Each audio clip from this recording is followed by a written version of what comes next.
Chapter 2202. If the world was malnourished, he didn't know what it would look like. It would be weak and die, or it would grow into a deformed product. Ning Shu didn't want anything to happen to the world. Even if there was only one, it could evolve steadily. She didn't have any energy, and she couldn't control the evolution process of the world. Ning Shu's face was blank. He didn't know how to react. In other words, the current world of samsara needed the rebirth pool, and it needed the power of the soul to grow. Ning Shu was at a loss. Ning Shu thought of a solution. He asked His Excellency, "Can we get a rebirth pool here?" The key is the power of the soul. It has nothing to do with the rebirth pool. Souls have to enter the world of samsara and be reborn from the rebirth pool. Only then will the rebirth pool have power. Secondly, your world of samsara hasn't evolved successfully. It can't connect to the world of the living because there's no way to carry the surging souls. Although souls aren't heavy, the whole world is densely packed with souls. There are all kinds of souls flying in the sky and running underground. Ning Shu was dejected. Oh my God, what's the use of sprouting at this time? It would only make the world weaker. Sometimes, the evolution of the world was very stupid. It couldn't be sure that the direction of evolution was right. Besides, it's not good to transplant it to the rebirth pool of the world. After all, they are not of the same origin. There will be rejection. It's like a person swapping another person's heart. This rejection is fatal. In the end, the whole world may collapse. Therefore, we only need to wait quietly for the world to evolve into the rebirth pool and become the real world of samsara. His Excellency said slowly, "Therefore, what we need to do now is to find the energy that the world needs to shrink." Ning Shu sighed in his heart. After calming down, he had to take care of his family again. Especially now that the price of goods was soaring, he had to tighten his belt to live. "Thank you. If you need my help in the future, I will do my best," Ning Shu said. His Excellency just said lightly, "There will be such a day." Ning Shu was speechless. She suddenly felt that it was really hard to repay a debt of gratitude. Ning Shu felt that the path ahead was boundless. If the world of reincarnation required energy, then it would need the rebirth pool. If there was the rebirth pool, then it would need souls. If souls were to enter the world of reincarnation, then there would be a world of living beings that was connected to the world of reincarnation. There was life and death, forming a cycle. When would the rebirth pool be formed in this world? Ning Shu didn't feel too good. What should have been a gradual process had been disrupted by this world. Ning Shu knew that he was struggling because he was not strong enough. If her world of reincarnation was completed, she would definitely need to connect the countless planes. Only then would the dead souls be able to enter the world of reincarnation. Ning Shu's head was about to explode, but he maintained a calm expression on his face. Even if he wanted to go crazy, it wouldn't be in front of an abyssal prefect. From a certain perspective, this was indeed a good thing. If the world succeeded, the rewards would be bountiful. She would have her own world of reincarnation. Just these worlds of reincarnation were enough for her to have her own world. She would not be punished. She was also a person with a world, although it was the world of samsara. Also, the peerless martial arts were lacking the source of two worlds. Ning Shu felt that he was really busy. There were really too many things to do. Many thoughts flashed through Ning Shu's mind. He said to Abyssal Prefect again, "No matter what, thank you. Otherwise, I wouldn't know what would have happened." "Thank you." Abyssal Prefect nodded slightly. The atmosphere became cold. Ning Shu was about to leave when he suddenly thought of something and asked Abyssal Prefect, "The flowers that Abyssal Prefect gave me this time withered for some reason." Abyssal Prefect raised his brows and said with a relaxed expression, "Flowers don't bloom for 100 days. It is normal for them to wither. Those flowers are rootless and without nutrients, they will definitely wither." Ning Shu nodded. He thought that the flowers were similar to roses and could resist the damage of time. They would always be tender and beautiful. If you want such flowers, I will give you a pot. Abyssal Prefect said as he reached his hand into a black hole and took out a pot of black flowers. Black roses, black leaves, black branches, and most probably the roots were also black. Ning Shu wanted it, but his face was not thick enough. He asked someone to help him and took a pot of flowers away.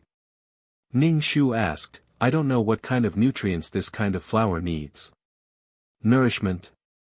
It is very simple. Soul energy. This flower originally grew beside the reincarnation pool. But I like it, so I planted some and watered them with my soul energy. Ning Shu knelt down. This was a true nouveau riche. Watering flowers with his soul energy. How could he be so inhumane and say such words? Actually, it only requires a small portion of your soul energy. If you water it more frequently, the flowers will look better and the fragrance will be stronger. Abyssal Prefect placed the pot on the table. A delicate fragrance floated in the consultation room. It was so fragrant. This flower grows beside the reincarnation pool. It will attract some souls to jump into the reincarnation pool. It will absorb some of the soul energy obtained from the reincarnation pool. Its purpose is to let these souls go to the afterlife with a feeling of happiness. Ning Shu wanted to laugh, but he could not say anything. Ning Shu was crying tears of blood in her heart towards Abyssal Prefect's extravagant behavior. For a little bit of soul energy, she was running around like a dead dog. In the end, he used this to water the flowers, her heart suffered countless blows. When could she be so extravagant and be so extravagant? If you want, this pot is for you. Abyssal Prefect's expression was calm. He did not think that this pot of flowers was anything special. Ning Shu only wanted to say that she could not afford to raise this kind of flower. She shook her head and said, thank you, but I don't want it. I don't have so much soul energy to water it. With soul energy, she had to protect the world of reincarnation. Otherwise, if the world of reincarnation collapsed, 9 Palace Mountain would disappear. Abyssal Prefect did not say anything. He casually placed the pot in the black hole. Finally, the black hole disappeared. It looked like he had taken something from another world. Now, Abyssal Prefect's label in Ning Shu's heart changed from pale as a ghost. The head of the world of reincarnation had now become someone who used soul energy to water the flowers. This made the poor girl's heart tremble. Ning Shu thanked him again and then walked into the black hole. Looking at the dark world, Ning Shu grabbed a handful of black veils and sighed in her heart. Although it was a desert, there had never been a sandstorm. But when a sandstorm appeared, it should be a sign that the world was unstable and about to die. Soul energy /BK. Chapter 2203. She had to quickly obtain more soul energy from the 9 Palace Mountain and stabilize this world. What a troublesome little fairy, what happened? Now she owed His Excellency a favor, she didn't know how to repay this favor in the future. Ning Shu sat on the ground, the sand felt cold, there was no day or night here. Ning Shu tore off her arm, it was painful, the soul in her arm turned into a drop of sand, quickly seeping into the sand and disappearing. A drop in the bucket. Now she had to stabilize this world and not collapse, losing a bit of soul didn't do much harm to Ning Shu's soul. Ning Shu returned to the system space, lying on the sofa with a broken face. She was under a lot of pressure. Ning Shu took out a golden soul stone, if she threw it into the world should be able to absorb the soul source inside. If the world could absorb it, then she could throw the soul stone inside. It didn't matter if the soul stone wasn't pure, because the reincarnation realm's pool of rebirth would take away the soul's 7 emotions and 6 desires, as well as a portion of soul power. But if the world came into contact with too many negative things, it would collapse. What if it grew into something inexplicable again? Ning Shu was so annoyed that she was about to explode. Such a change in the world really caught her off guard. Although it was developing in a good direction, Ning Shu didn't have the ability to let it continue to grow. But now that she had a child, she had to raise the child, milk powder, diapers, raise it into an adult, and teach it. The process was filled with all kinds of things. If the world was a troublemaker, it would grow randomly, it would collapse. God, this was completely Ning Shu's rhythm, plus the organization was in a state of frenzy recently, it was even more annoying. Every time the soul stone was brought to the main system for purification, the main system would take away a portion, and the remaining portion would be given to 2333, she also needed to use it, and a portion would be given to the world. Ning Shu felt her liver hurt, she felt that the soul power she got was too little. She spent money to buy soul stones, but she still had to spend a lot of effort to exchange for soul stones, and find a way to mine them. And the main system purified so much soul power every day, her soul stone must be purified as well. However, the contract had already been signed, so there was no point in making a fuss. Therefore, Ning Shu kept all the good stuff for himself. Now, they were even more strapped for cash. So poor, back to the days before liberation. Ning Shu opened up the chat system and saw that Abyssal Prefect's contact details were still available. He clicked on the friend request, and to his surprise, it actually worked. This meant that the names of Abyssal Prefects would no longer disappear from her list. If there was anything he needed, he could contact the Abyssal Prefect directly. However, he couldn't ask too often. Otherwise, it would be hard to repay the debt of gratitude he owed. If there was any problem, he would settle it himself. He wouldn't ask for help unless it was absolutely necessary. Although Ning Shu needed help from others, he would rather solve it himself if he could solve it himself. Ning Shu turned off the chatting system and opened them all. He wanted to find out what kind of negative things about the soul could do to the world of samsara. If the world of reincarnation could digest these negative things on its own, then she could directly place the soul stone in the world of reincarnation. There was no need to purify it at all, and she wouldn't be deprived of half of her soul power. Ning Shu felt that he really needed to spend every penny he had. Poor people were like this. Why couldn't taxes collect soul power? Ning Shu remembered that Si Tian's gambling house seemed to be able to pawn soul power. He guessed that Si Tian had kept all the soul power for his own use. Smart people could find business opportunities everywhere. He was really poor to death. Ning Shu flipped through books and materials in the mall, trying to find some clues. Ning Shu felt that the negative emotions of humans, such as despair, hatred, resentment, and so on, would definitely be harmful to the plane. The world of samsara was also a plane. It was just that there were souls in this plane, and they were also very sensitive to these negative emotions. Moreover, the reincarnation pool in the world of samsara would eliminate the 7 emotions and 6 desires of the soul. Many negative things would allow the soul to enter the world of the living without being tainted by a speck of dust and be able to reincarnate again. Then, did the world of samsara have to digest these negative things by itself? Ning Shu used what she knew to deduce. After thinking about it, Ning Shu felt that it wasn't appropriate to directly throw the soul stone into the world. She instinctively felt that it was inappropriate. This was because there were many impurities in the soul stone.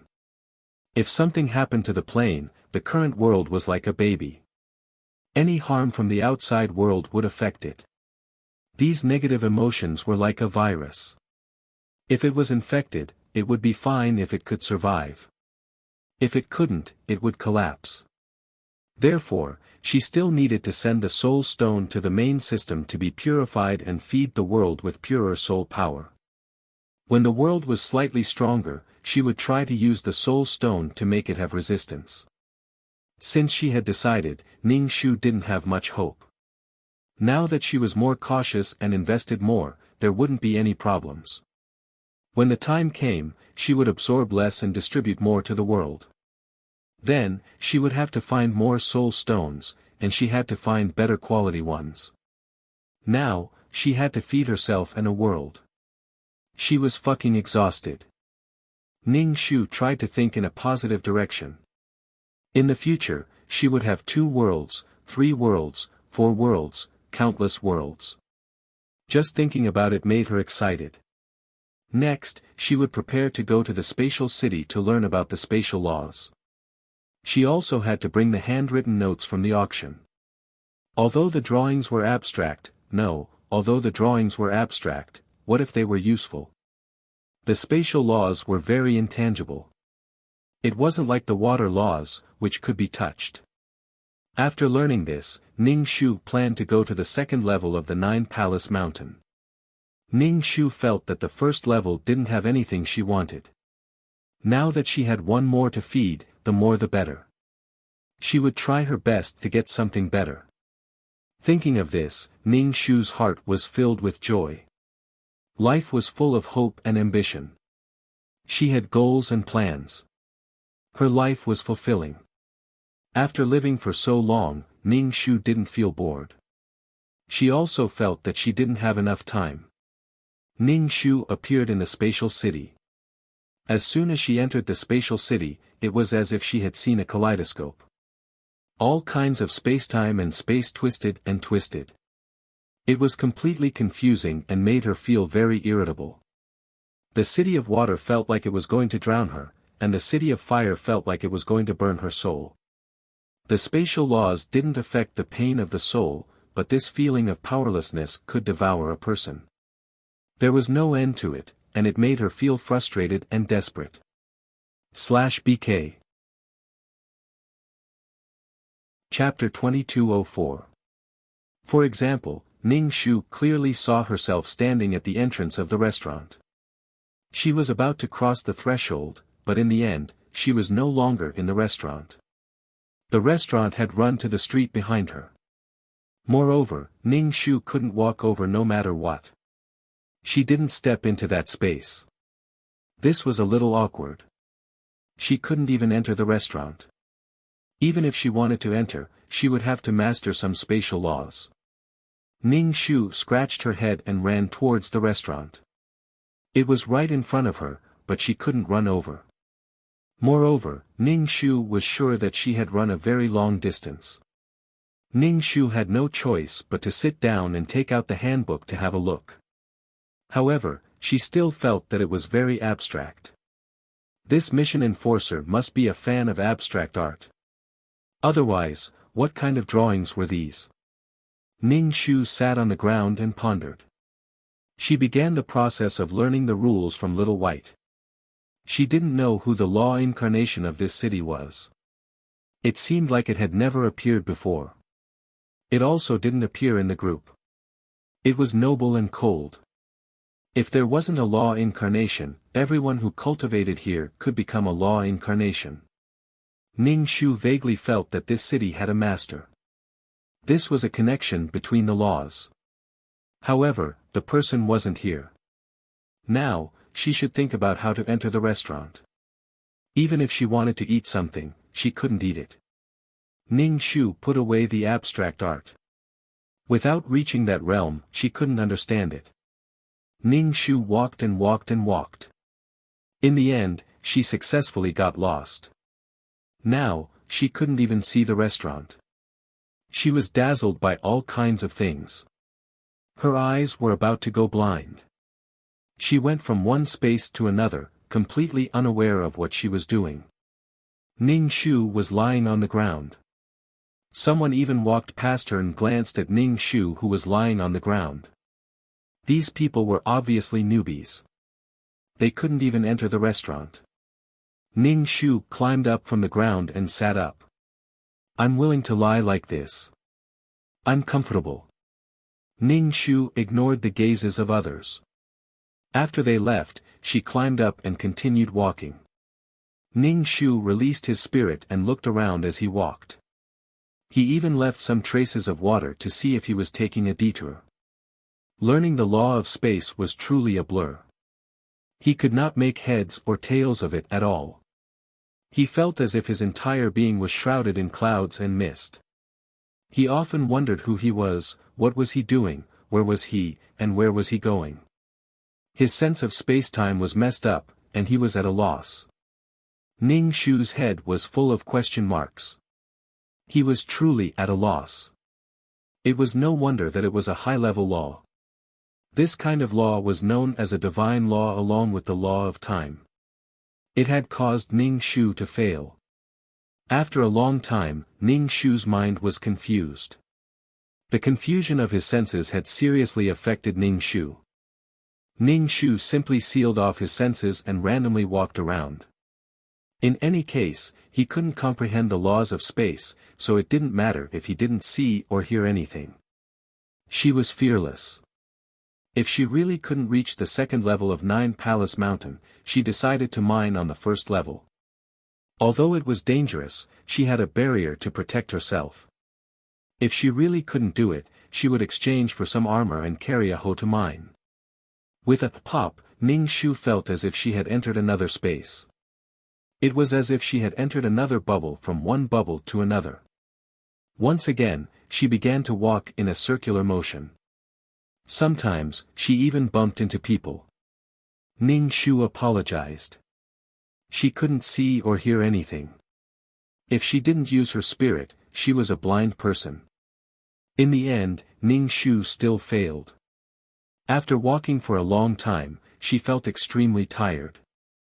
Therefore, sealing off her senses was a mistake.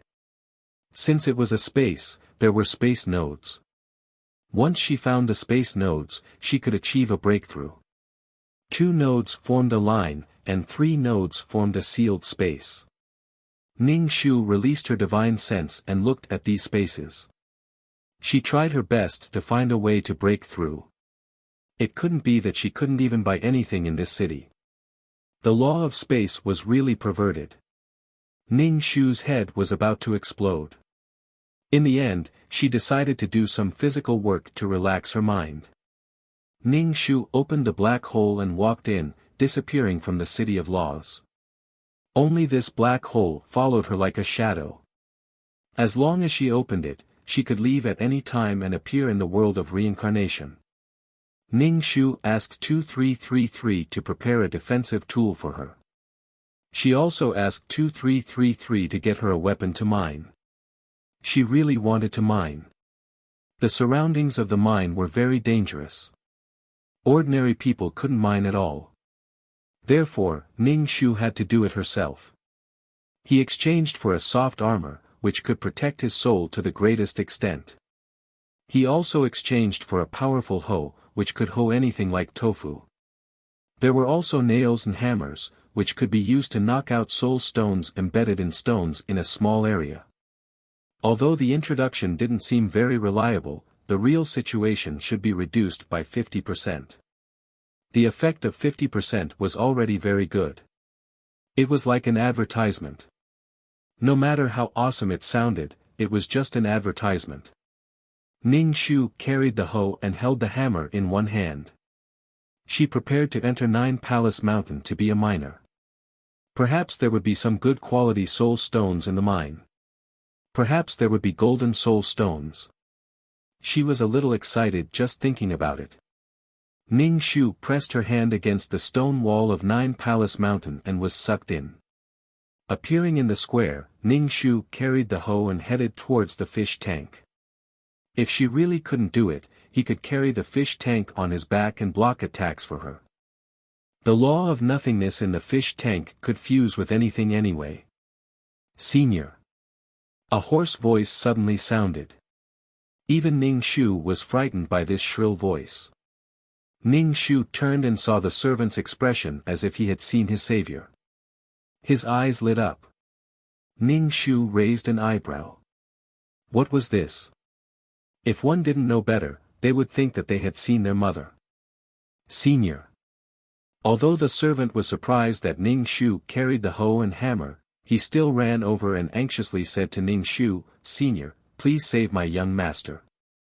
What happened? Did your young master's soul scatter? Ning Shu didn't care and asked. She felt that she wouldn't have anything to do with that young master. His soul hasn't scattered yet. Soon, his soul will scatter. Young master's people came and directly broke the formation of the house. Young master is in danger now. The servant quickly said. Ning Shu's expression didn't change. What does this have to do with me? It indeed had nothing to do with her. She wasn't related to that young master. Strictly speaking, they even had a grudge. Does your young master know that you came to find me? Ning Shu wouldn't do things that didn't benefit her. As for seeing injustice, Ning Shu felt that it was already a virtue for her to not cause trouble for others and not drag them down. Since they didn't accept it, she went over. If she died, it would be a cheap death. She didn't have any obligation to save that young master. If she saved him, she wouldn't gain anything and might even offend the Li family. There was no benefit and they wouldn't be grateful, /BK. Chapter 2205. Therefore, Ning Shu couldn't see any benefits in saving people, especially when she and young master still had some grudges. Saving people this time was already because of their previous cooperation. This time, Ning Shu felt that she should put a label on herself. There is no one in the world that I hate, no one in the world that I don't love, and no one in the world that I can't forgive. She was a goddess that emitted the light of the Virgin Mary. She wasn't such a selfless person. Ning Shu did not pay any attention to the manservant. She carried the hoe and hammer and left. The servant quickly followed. Senior, wait, my young master still has something to say. Ning Shu stopped. What is it? If it's valuable, I don't mind listening, but if it's not valuable, don't hinder me from doing valuable things. She was very poor now, and time was money. The servant looked around and whispered to Ning Shu, young master asked me to come. He said that he offended you because he didn't want to. Senior, please forgive him.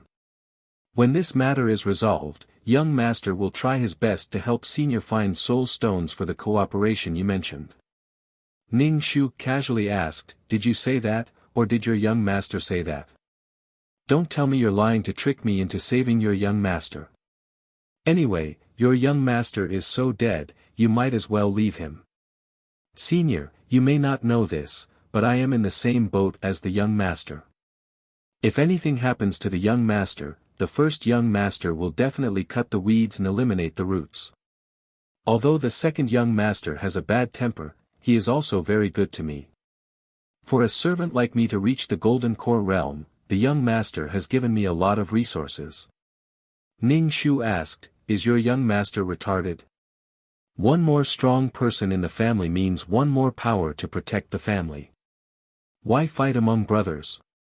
Well, the first young master will inherit the Li family, but the second young master's talent is slightly better. There are also voices of support in the family. Power, status, wealth, and resources are all things that cultivators can't avoid. The servant answered Ning Shu honestly. Ning Shu was weighing in her heart whether she should go or not. How long have you been waiting here? Ning Shu asked. It's already been 3 days, the servant said. Ning Shu casually swung his hammer, then there's no need to go. It's already been 3 days. Your young master must have turned into ashes by now. No, senior, the mansion's barrier can last for a few days, but the other side has a formation master. Young master can't hold on for much longer. Not dead yet? Ning Shu thought about it and decided to go.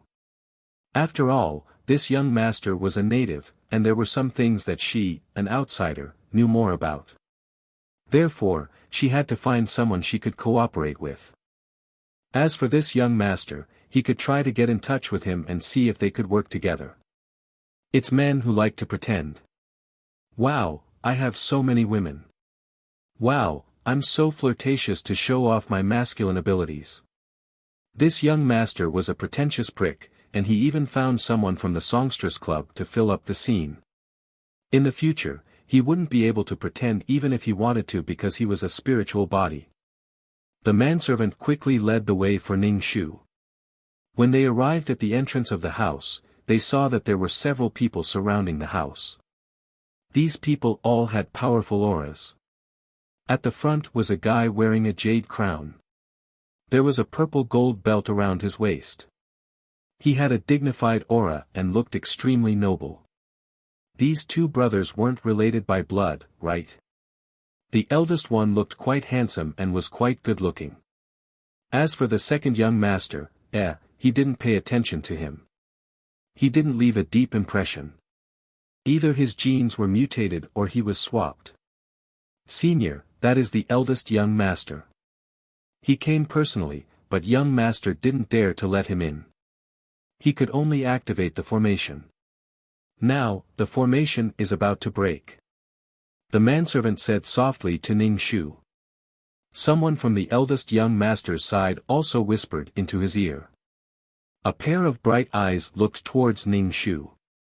The eldest young master saw Ning Shu carrying a hoe and walking over. He sized up Ning Shu and said solemnly, "Is this how the second brother treats his own woman? He even wants to plant his own food." Ning Shu said casually, "He does it himself. Souls need to eat." The eldest young master smiled. Ning Shu said, "Eldest young master, I can tell that you haven't experienced the hardships of the human world. I don't need to eat, but I need to earn soul stones." The manservant, "What are you guys talking about? Li Si, why aren't you opening the door? As a servant, this is how you treat your guests. The second brother probably can't come out now. I heard that he was injured. As his older brother, I came to see him, but I refused to let him in. This is your fault as a servant." The manservant Li Si didn't move. The eldest young master's expression turned serious. "What's wrong? The master of the Li family can't order the servant of the Li family." Li Si, the eldest young master's voice was filled with danger. The people he brought over were eyeing him covetously. It looked like they were about to fight. Li Si looked at Ning Shu. Ning Shu put down the hoe and hammer on his shoulder and said to Li Si, "Look after my things for me. What's the use of making things difficult for a servant? Although he's a servant of the Li family, he serves his master. Since you know that he's injured and can't come out, you still insist on coming to see him. This is the respect you're showing your brotherly love," Ning Shu said directly. "How dare you talk to the eldest young master like that?" Ning Shu, who was behind the eldest young master, scolded. Ning Shu ignored him and said to the eldest young master, "My brother is injured, and you still want to see him? He is in seclusion. You are disturbing him, so please send him away." The eldest young master's face did not show any signs of anger. He said to Ning Shu, "I can give you whatever the second young master can give you. Why are you protecting the second young master who has no future? The second young master's soul is about to disperse. Are you trying to recruit me? What can you give me?" Ning Shu asked. "What do you want?" The second brother asked, full of confidence. Li Si, who was holding the hoe and hammer, was sweating profusely. Cultivators could control their sweat, but Li Si was very anxious. If Senior really reached an agreement with the eldest young master, then when the formation was broken, the only thing waiting for the eldest young master was not his soul dissipating, but he would become an eternally imprisoned artifact spirit. He wouldn't even be able to die. To be honest, cooperating with the eldest young master is indeed worth it. However, the eldest young master has so many people around him. I'm afraid it will be difficult for me to find a place. Cooperating with him is very easy. It is better to be the head of a chicken than the tail of a phoenix. Ning Shu said with a smile. He is now my man. Take him and leave immediately. Otherwise, I won't be polite. Ning Shu said to the eldest young master. The eldest young master's face only sank. He looked at Ning Shu with a meaningful gaze. Ning Shu didn't like that gaze. Are you sure there won't be any accidents, /BK? Chapter 2206. The eldest young master said to Ning Shu, "So you've chosen him. There's no benefit in choosing him. If you need soul stones, I can give you a soul stone mine to exchange for spirit liquid.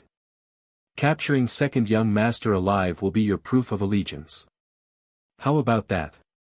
Ning Shu felt that she had fought until now for the sake of becoming stronger. What was the purpose of being strong? It was to follow her heart. She would not be forced to do things that she was unwilling to do because she was not strong enough. She was not willing to compromise. She would not be forced to make a choice because she was not strong enough. Otherwise, why would she be strong? There was a vast world outside.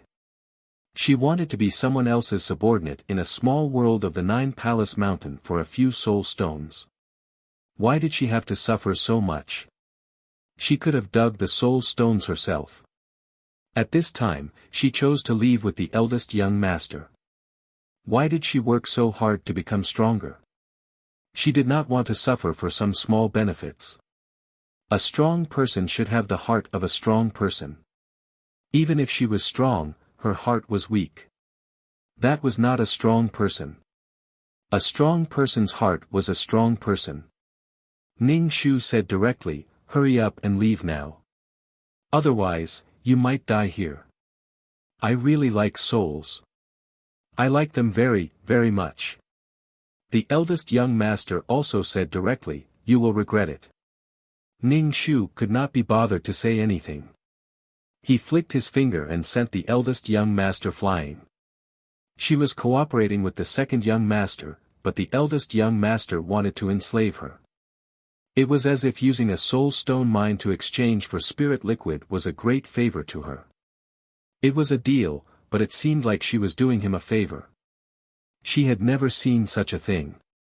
The eldest young master was sent flying by Ning Shu.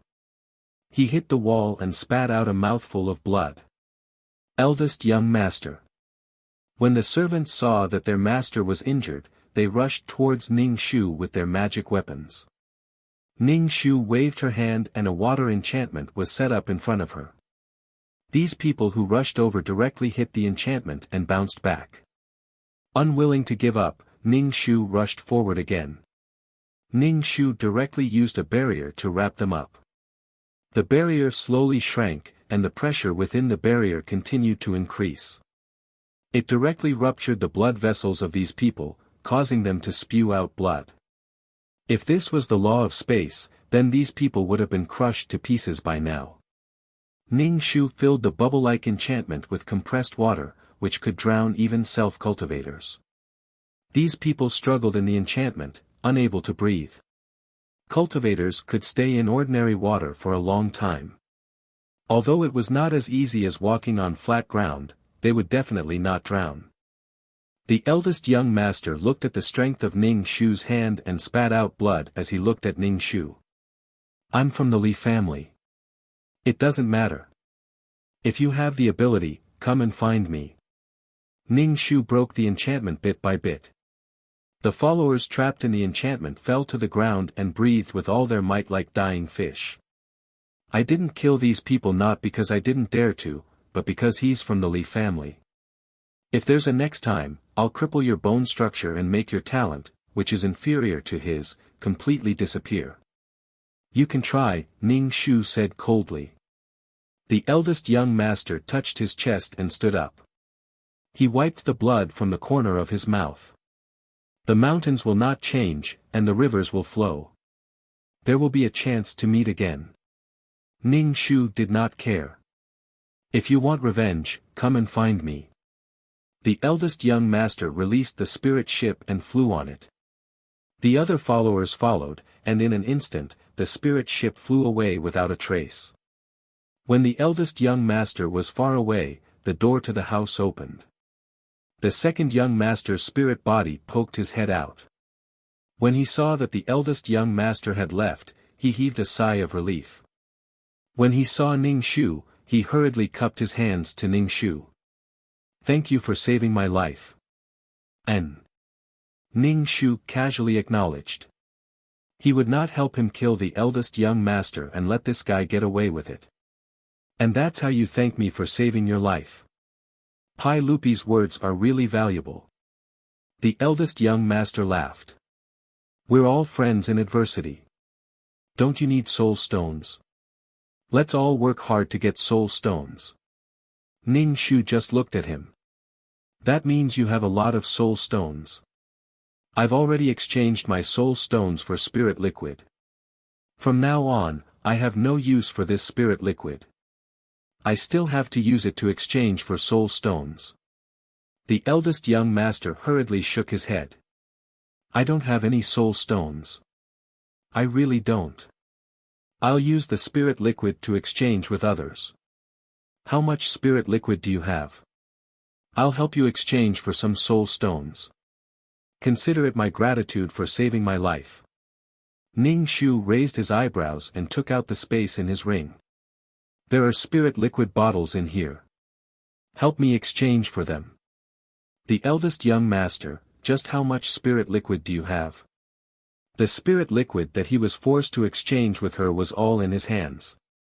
Now that he took out so much, where was he going to exchange for so many soul stones? The eldest young master wanted to punch himself.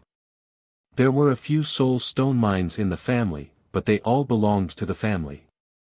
Was he going to take this spirit liquid back to the family to exchange for soul stones? But now his big brother must hate him to the bone. If he went back, he would peel off his skin. If he took it to other families to exchange, the family would have opinions. Wouldn't this increase the strength of the other families? This was a pure spiritual liquid. The eldest young master just wanted to kneel. Ning Shu ignored the eldest young master's conflicted expression and patted his almost empty soul. In the end, her hand passed through his body. The eldest young master looked at this crazy woman's hand passing through his body and silently looked at Ning Shu. I wanted to encourage you, but your soul is really too weak. TSK, Ning Shu shook her head. Do your best. I believe in your ability. I have more important things to do now. She carried a shovel and hammer to open a mine. Normal people couldn't mine that mine, so she would mine it herself. The eldest young master laughed. Hee hee, she clearly had the ability to kill his big brother, but she kept him alive. She just wanted to use him to restrict him. He could use her name, but she wasn't tied to his belt. What kind of deterrence did someone who wasn't by his side have? Ning Shu saw that the eldest young master's soul was really weak, so she took out 2 soul stones. Here, for you. The eldest young master looked at the 2 soul stones and his nose turned sour. He was about to cry.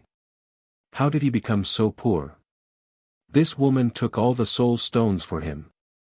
In the past, he used soul stones to exchange for spirit liquid, and now he had to use spirit liquid to exchange for soul stones. The eldest young master felt that the heavens were playing with him. If not, they wouldn't torture him like this. You're welcome. Take it. You'll make anyone who sees and hears you cry. Ning Shu picked up the things and left. Eldest young master. After Ning Shu left, Li Si looked carefully at the eldest young master's expression of despair. He couldn't help but shout. Li Si, don't you think that I am so sad? I am the eldest young master of the Li family. The eldest young master asked Li Si. Chapter 2207. Li Si, in this slave's heart, the young master has always been unparalleled. Li Si said. Ning Shu carried the things to the soul stone mine, which was full of miasma and surrounded by countless wind blades. The fish tank was still stable and there was no fluctuation at all. Ning Shu released his spiritual force to see where the heart of the mineral deposit was and found the nearest place to the mineral deposit to start digging.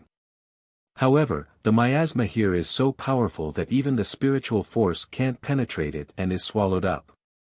Ning Shu can only lie on the ground, face to face with the ground, and use his spiritual force to explore, but it is not easy to penetrate layers of soil to explore the mineral deposit. Do you really have to dig a hole in the mountain casually? How long will it take to dig? Ning Shu simply took out a compass and simply used a little Taoist's unique skill to find the dragon vein and gold and silver mines to try to find a place to move the soil.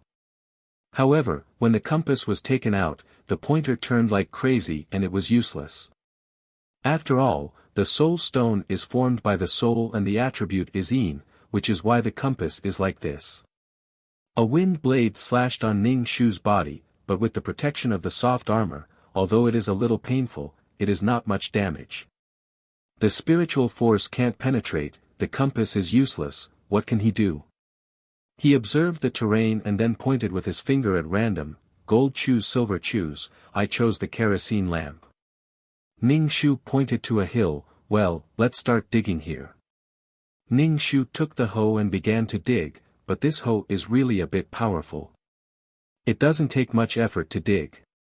Even if there is a stone, it is really like digging tofu. Awesome, it is not in vain for such a high price. Ning Shu dug a hole and dug deeper and deeper. He dug the soil outside and used his spiritual force to avoid digging in the wrong direction.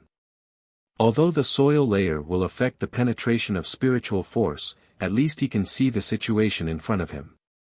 Ning Shu will not dig a road to the dark, and he will dig a fork in the road, like a tree, with branches everywhere, so that no matter where the mineral deposit is, he can dig it. Ning Shu was like a groundhog, digging here and there, busily going back and forth. A day passed, and Ning Shu did not find anything. He was also in his soul state, and he did not eat or drink. He did not feel tired either. It was just that when they arrived at the night mine, it was a bit gloomy and cold. Ning Shu was not afraid. Strictly speaking, she was also a freaking ghost. Ning Shu continued to dig. With the help of his tools, he dug out a spider-like tunnel. In order to obtain the soul stone, Ning Shu felt that he was going all out. After digging for a few days, they were covered in dirt and grime.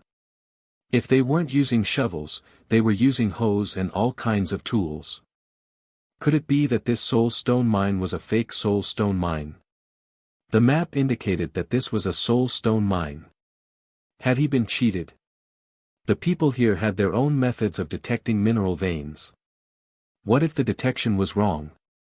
Ning Shu's heart was a bit shaken. After digging for so long, the only thing that came out of the soil was a stiff layer of rock. There were no soul stones at all. He was not willing to give up. What if there were soul stones not far ahead? Forget it, he would continue to dig. Perseverance was very important. If it really didn't work, he would dig through the mountain. That way, whether there was a soul stone mine or not would be obvious. Ning Shu took the tools and continued to dig. During this time, the wind blades harassed him in all kinds of ways. Moreover, they were gloomy, and there were wails and howls. He even dug out some rocks with strange expressions. Ferocious and terrifying ghost faces. However, Ning Shu did not care at all. However, the fearful Ning Shu added a soft armor to his body and spent a lot of merit points. Some of the tools were directly cut by the wind blades, and Ning Shu had to buy new tools. He had not seen any soul stones yet, but Ning Shu had already spent money like water. He could not even get back his capital. However, the investment in the early stages was necessary. After all, if he found soul stones later on, no amount of merit points would be able to buy them. Ning Shu basically bought, and bought. He bought as much as he could. After digging for a few more days, the tunnels in the mountain became more complicated and denser. Ning Shu dug, adding soul power to the digging tools, making them even sharper. Ning Shu had once tried to lift up the mountain like she had lifted up a skull to check the situation inside the mountain. However, reality told Ning Shu that she could not do it for the time being. If she had the power of space, she would be able to split the mountain into two. Ning Shu used the law of water and used the law of water to invade the mountain. However, it would take time for water to penetrate a stone. It was faster to just dig. Finally, a ding sound rang out. It was the sound of the shovel colliding with something hard. The shovel was very powerful. It could even smash rocks into pieces. Now, it had actually collided with something hard. Ning Shu's heart was filled with joy. He guessed that what he wanted might have appeared. He stayed here for more than a month. According to 9 Palace Mountains time, it was more than a month. He did not go out at all. He bowed and busied himself non-stop. Ning Shu sped up. He swung the hoe in his hand until he finally found some hard rocks. These rocks were embedded with black stones. These black stones were soul stones. Ning Shu put down the hoe and quickly took out a hammer and a large steel nail. He began to dig out the soul stones from the rocks. However, the rocks were very hard. He had to dig out the soul stones from the walls.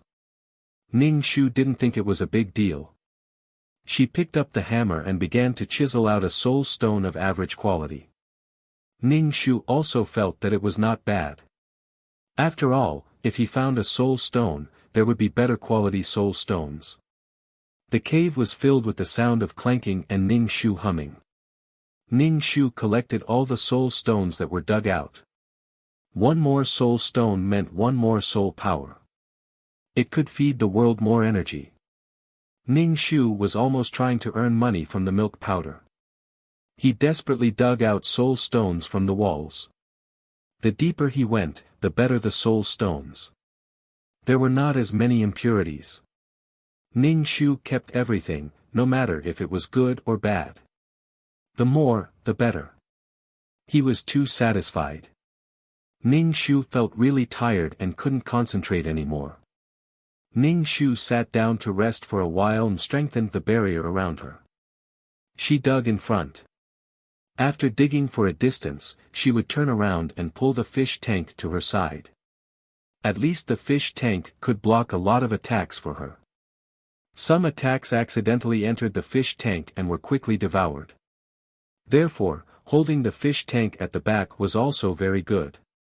Ning Shu, who was resting, took out a soul stone with a lot of impurities and threw it into the fish tank.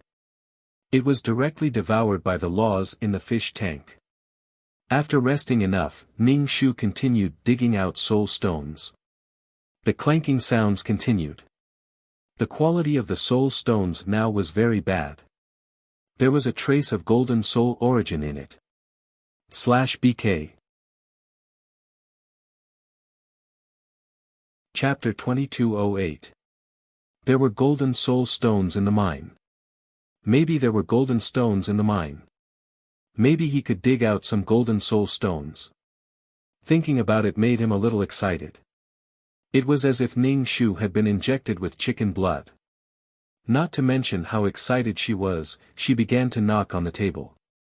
The deeper he went, the more yellow the soul stones became. Ning Shu was so excited that he almost had a brain hemorrhage. It couldn't be helped.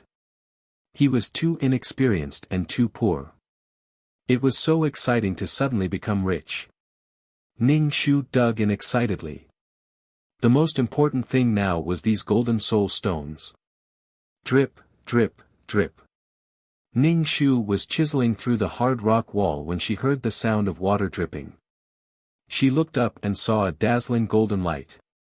The top of the rock was actually dripping with golden liquid. The liquid that dripped onto the ground flowed slowly, making the soul stones on the ground shine with a golden light. The golden liquid also dripped onto the ground, creating a depression. This depression was filled with the golden liquid, and some of it overflowed everywhere. Ning Shu. Ning Shu felt as if fireworks were exploding in her heart. This golden liquid must be the source of the soul. The golden stone was nothing, but the liquid of the scenery was the most precious thing. The liquid should be purer than the source of the soul in the golden stones. The concentration of the spirit liquid and the spirit stone was higher. It felt like a windfall. It was worth it to be like a mouse in this cave for so many days. Sure enough, one had to take risks to gain riches. Although there was the danger of being killed by the wind blades at any time, the rewards were rich. The premise was that there was a chance of survival. Rushing in when there was no chance of survival was asking for death. Ning Shu felt that he was not very lucky. It was better to not do things that risked his life. Ning Shu looked for a tool to collect the golden liquid. He didn't know what bottle to use so that it wouldn't contaminate the source of the soul. Use a jade bottle. The pure jade bottle, 2333 said. No, jade is not pure either. There is no pure jade in the world. It's better to use 9,999 pure gold. It's purer than jade. Besides, one is metal and one is stone. Which is stronger? 2333 I'm speechless. Ning Shu exchanged for a golden bucket the size of a bathtub and placed it under the dripping water. Then, drop by drop, the golden liquid fell into the bucket. Then, Ning Shu began to dig out the golden soul stones. However, he didn't dare to dig out too many. If he dug out too many, the soul origin fluid wouldn't drip anymore. He had dug so many tunnels. Would it affect the entire mine? Ning Shu decided to set up a Yin gathering array around the area to gather all the Yin Qi in the world. Originally, the soul stone mine would absorb souls to form soul stones. After the arrangement was completed, Ning Shu took the hammer and nails and began to knock on the golden stone. Previously, he thought that the golden stone was the best, but now he discovered that the golden soul origin liquid was even more precious. Ning Shu knocked on the door. Ning Shu felt the mine shaking and the ground shaking. Earthquake. Ning Shu felt hot air on his back. It was very hot. It was breathing in and out. It was definitely a living creature.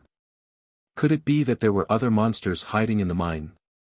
Ning Shu carefully stretched out his hand and pulled the water bucket to his side. He turned his head and saw a golden thing. Even its eyes were golden. This thing looked a little deformed. It looked like a dragon, but it didn't look like one. It had 2 horns and was very big. It didn't have legs and it was wriggling on the ground. It looked like a snake, but it didn't look like one. It looked like a nouveau riche. It was golden. Ning Shu's heart ached. How much soul origin did this thing eat to be able to grow to this size? It probably lived here and didn't have anything to refer to. It just grew up casually. Anyway, no one saw it. It didn't matter if it was ugly or not. Is this a demon? A demon that was nurtured by the soul origin liquid? The demon's golden eyes were filled with demon energy. An alien creature had barged into his home. This was his place. The demon was furious. It swept its tail and the entire mountain shook. It revealed its golden fangs. The fangs were dripping with black venom. The black venom dripped on the ground and contaminated the golden soul stones on the ground. Ning Shu, my heart hurts. It can even contaminate the soul origin liquid. This poison is too overbearing. The soul origin liquid was the foundation. If it was contaminated, it would be over. Wait, let's talk things over. Really? Ning Shu hurriedly said, I was passing by and came to take a look. Ning Shu was using a skill that allowed her to communicate with intelligent animals. She just didn't know if this strange-looking animal had any intelligence. Hee, this 2-legged monster is ugly and shameless. It woke me up and dared to lie to me. It dared to say that it was passing by. Hee, Ning Shu, since it could communicate, it had some intelligence. He didn't know why it spoke like an old man. This is my place. Get lost. Ning Shu said, this is my place. The demon's eyes widened. Hee, this is my place. You actually said that it's your place. Even a 2-legged monster is so shameless. Ning Shu was basically sure that this demon had seen humans before. Get lost. The demon revealed its fangs. The fangs were oozing with venom. The venom was smoking and floating at the tip of the fangs. It looked very scary. Ning Shu instinctively felt that it was very dangerous. What if his soul origin liquid was contaminated? This place was born long. You didn't build it, so it can't be considered yours. Ning Shu said, fighting and killing is boring. Do you want to go out with me and see the world? There are many fun things outside. You can come back here anytime. He, idiot. Ning Shu, what could he do when encountering a demon with such a personality? He could only fight. Ning Shu said, let's go out and fight. If we damage these things inside, your heart will ache and mine will ache. The venom was flung everywhere, contaminating the soul origin liquid and the stone. Ning Shu's heart ached. I can finish you with a drop of venom. Why should we go out? Your sister. Do you know that is very rude? When Ning Shu heard the word his head was filled with the word hashtag. Ning Shu clenched his fist and lifted the fish tank with one hand. Do you know what's inside? Ning Shu casually picked up a soul stone and threw it in. Finally, it disappeared without a trace. The demon's eyes were as wide as copper bells. Ning Shu threw the shovel in again. The shovel disappeared without a trace. Finally, he cut off his fingers and threw them into the fish tank. Everything disappeared. Ha. Tell me, if I were to splash the law of nothingness on you, would you be assimilated? There would be nothing left and you would cease to exist. Ha, do you dare? You definitely can't control this thing. The demon said directly, /BK. Chapter 2209. Ning Shu didn't pay any attention to the yellow earthworm beside him. The more soul stones he dug out, the more soul power he would get. Ning Shu needed this thing very much to stabilize the world of reincarnation that had taken root and sprouted.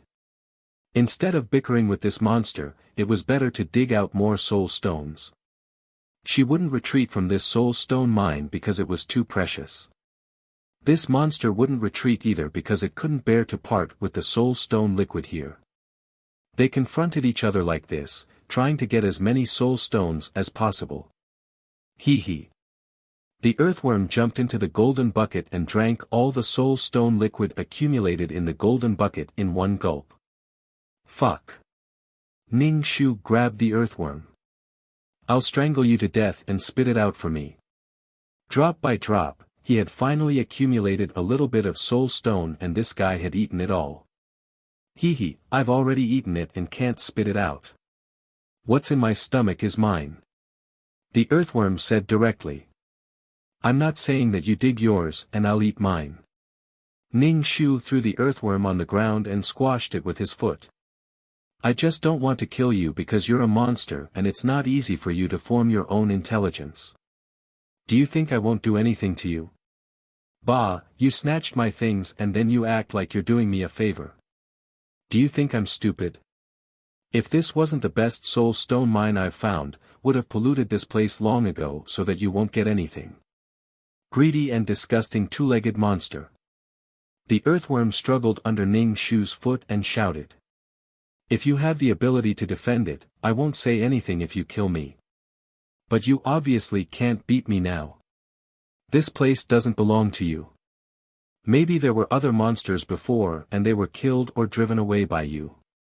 Ning Shu stomped his foot hard and made the earthworm vomit blood. Ning Shu quickly took out a bowl to collect the blood. Don't go too far.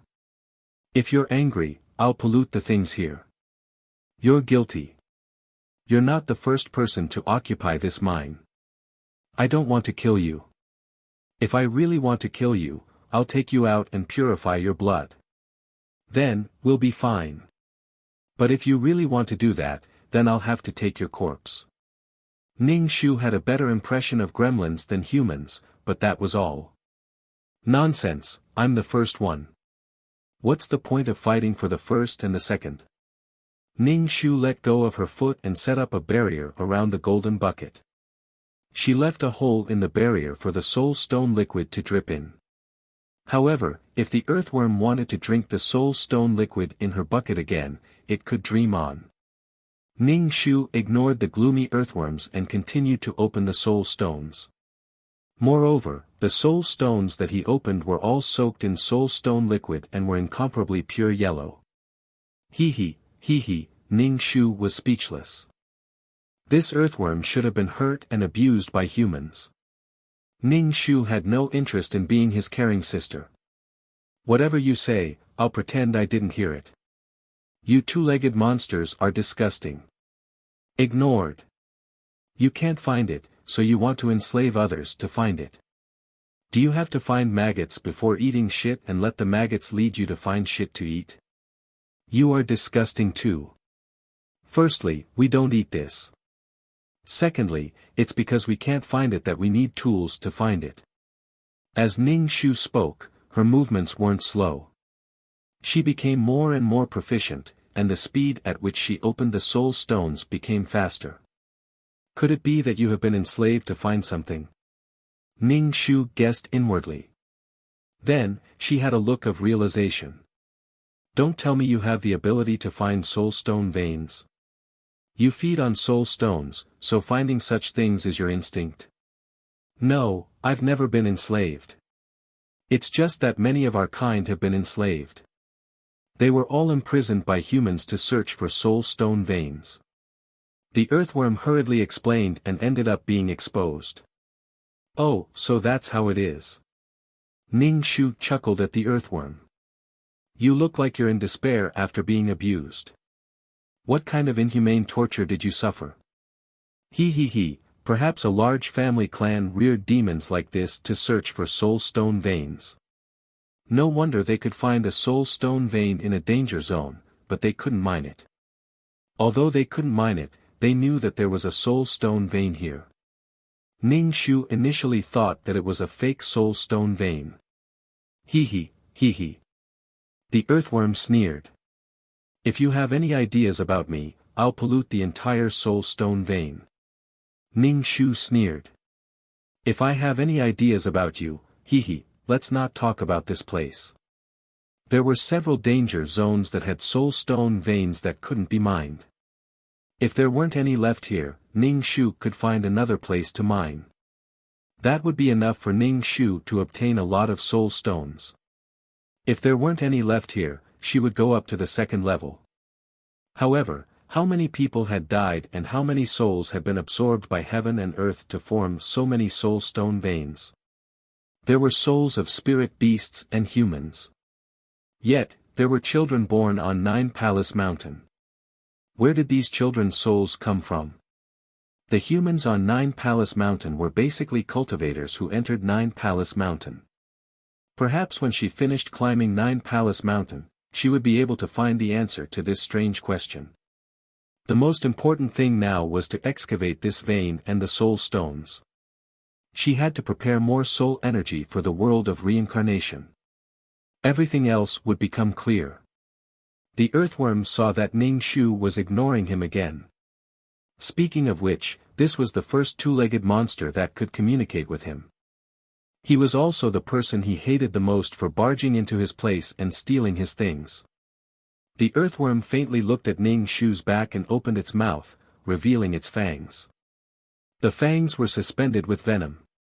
As soon as Ning Shu turned around, the earthworm immediately closed its mouth and curled up like a gloomy snake. Ning Shu, I have eyes on the back of my head. How do you produce your venom? Ning Shu asked the earthworm. Why should I tell you? The earthworm saw that his things had been dug out by this thief and his heart ached. He bit down on a soul stone and swallowed it. Ning Shu, fuck, my heart hurts. Both the human and the monster felt their hearts ache. They trembled. Ning Shu sped up his digging and exchanged for a more expensive light spear. He only needed to sweep along the edge of the soul stone and the rock wall would be vaporized. It was faster to collect the soul stones. The earthworm was dumbfounded. He was filled with anger and hatred. What a shameless two-legged monster. Ning Shu dug faster and faster. He felt like he was invincible. The earthworm's stomach was full. He could only watch as Ning Shu tirelessly dug out the soul stones. Wow, I'm going to pollute the entire soul stone vein. The earthworm became more and more angry. He bared his fangs with black venom floating on them. Soul stones are good, but don't be greedy. Ning Shu shook his head and said. Then he laughed and continued to mine the soul stones. But when the earthworm saw the golden soul stone liquid dripping down, he hesitated. There was no need to pollute the vein for such a despicable two-legged monster. Chapter 22:10. However, when the earthworm saw the other party take away the soul stones one by one, it wanted nothing more than to kill the other party and swallow him whole. It wanted to throw the venom all over her face and pollute her entire soul, turning her into an ugly two-legged monster that had no consciousness and was full of venom. Ning Shu could feel the violent aura coming from the monster even from afar. She reckoned that the monster's heart was going off like a nuclear bomb. Ning Shu said, "Hee, the soul stones are delicious, right? Try your best." Ning Shu now knew what the monster's venom was. It was the negative emotions of humans in the soul stones. Even the soul stone liquid couldn't guarantee that it was absolutely pure. This kind of monster was weaker, so it shouldn't have such venom. Because it ate less soul stones, it suffered less negative emotions. If this kind of earthworm was so dangerous, humans probably wouldn't dare to raise it to search for ore veins. One bite would pollute the entire soul. It was a killing weapon for the soul. Even if it had a physical body, it could still poison the soul. If this monster's body swelled up, it would be thicker than the waist of a strong man. It could be imagined how many soul stones it had eaten and how much negative emotions had accumulated in its body to finally form venom. Hee, I'll just give you these things, right? The earthworm sneered. Ning Shu nodded. Yes, yes. What a shameless two-legged monster. The earthworm spat and smeared a mouthful of poisonous saliva on the ground. It immediately corroded a golden soul stone. The soul stone smoked and finally turned into a pool of black water. In essence, soul stones were the power of the soul. Ning Shu was speechless. You've been struck by lightning. If you spit again, I'll chop your head off. Ning Shu's expression turned stern. If this thing went out, it would definitely be a killing weapon, especially for souls. It would be over if they were bitten. Not only did it eat so many soul stones, but it had also evolved into such a powerful venom. The earthworm was also heartbroken. It felt like its food had been ruined. Ning Shu mined the soul stones very quickly. He felt that it was too slow for him to mine alone, so he decided to exchange for a coolie robot to help him mine the soul stones. These things could be found in the mall. They were the result of technological development. As long as the program was set, they could be mined. Ning Shu asked 2333 to exchange one for him. Then, Ning Shu reached his hand into the black hole and took out a robot from the reincarnation realm. Hee, you're still looking for helpers, Earthworm mocked when he saw Ning Shu take out a strange-looking item out of thin air. Where did you get this from? Earthworm stepped back and looked at Ning Shu with vigilance. Ning Shu smiled kindly. Don't be afraid. I won't lock you up in a dark, empty world. Hee, do you think I'm scared? I can use my poisonous fangs to bite the place where I'm trapped. The earthworm retreated. Start program, scan for minerals, excavate minerals. The sound of robotic machinery rang out. Then, various tools were propped up in their bodies. The complexity of the various tools made Ning Shu's face turn numb. Was it necessary to open a mine? In the end, before they could even mine a single soul stone, they were scrapped by the wind blades. Lying on the ground, the pliers and hammers waved wildly. Program disrupted, requesting recovery, program disrupted, Ning Shu facepalmed. Ahahaha. Earthworm burst into laughter. It was so funny that it was going to die. Ning Shu put away the robot. So, he still had to rely on himself. He turned a deaf ear to Earthworm's laughter. God, I'm dying of laughter. Ahahaha. Earthworm rolled around. Ning Shu swung the hammer. Clanking, clanking, clanking, he used various high-tech cutting tools and took turns to mine. No matter if it was day or night, he had almost emptied half of the mineral deposit. Moreover, they were all yellow soul stones of good quality. As for the lower quality ones, he would come back when he had time. After all, it was better to dig out a single golden soul stone than 1,000 ordinary soul stones. As for the lower quality soul stones, this earthworm wouldn't eat them. After eating the soul stone liquid, it couldn't eat the ordinary soul stones. Therefore, she had to compete with this earthworm for the high-quality golden soul stones. She had a place to store the soul stones, but this earthworm only had one stomach. Once it was full, it couldn't do anything. Earthworm couldn't stop laughing. It took a lot of effort to stop laughing. Seeing Ning Shu digging so many soul stones, it immediately shouted, "Why did you dig so many?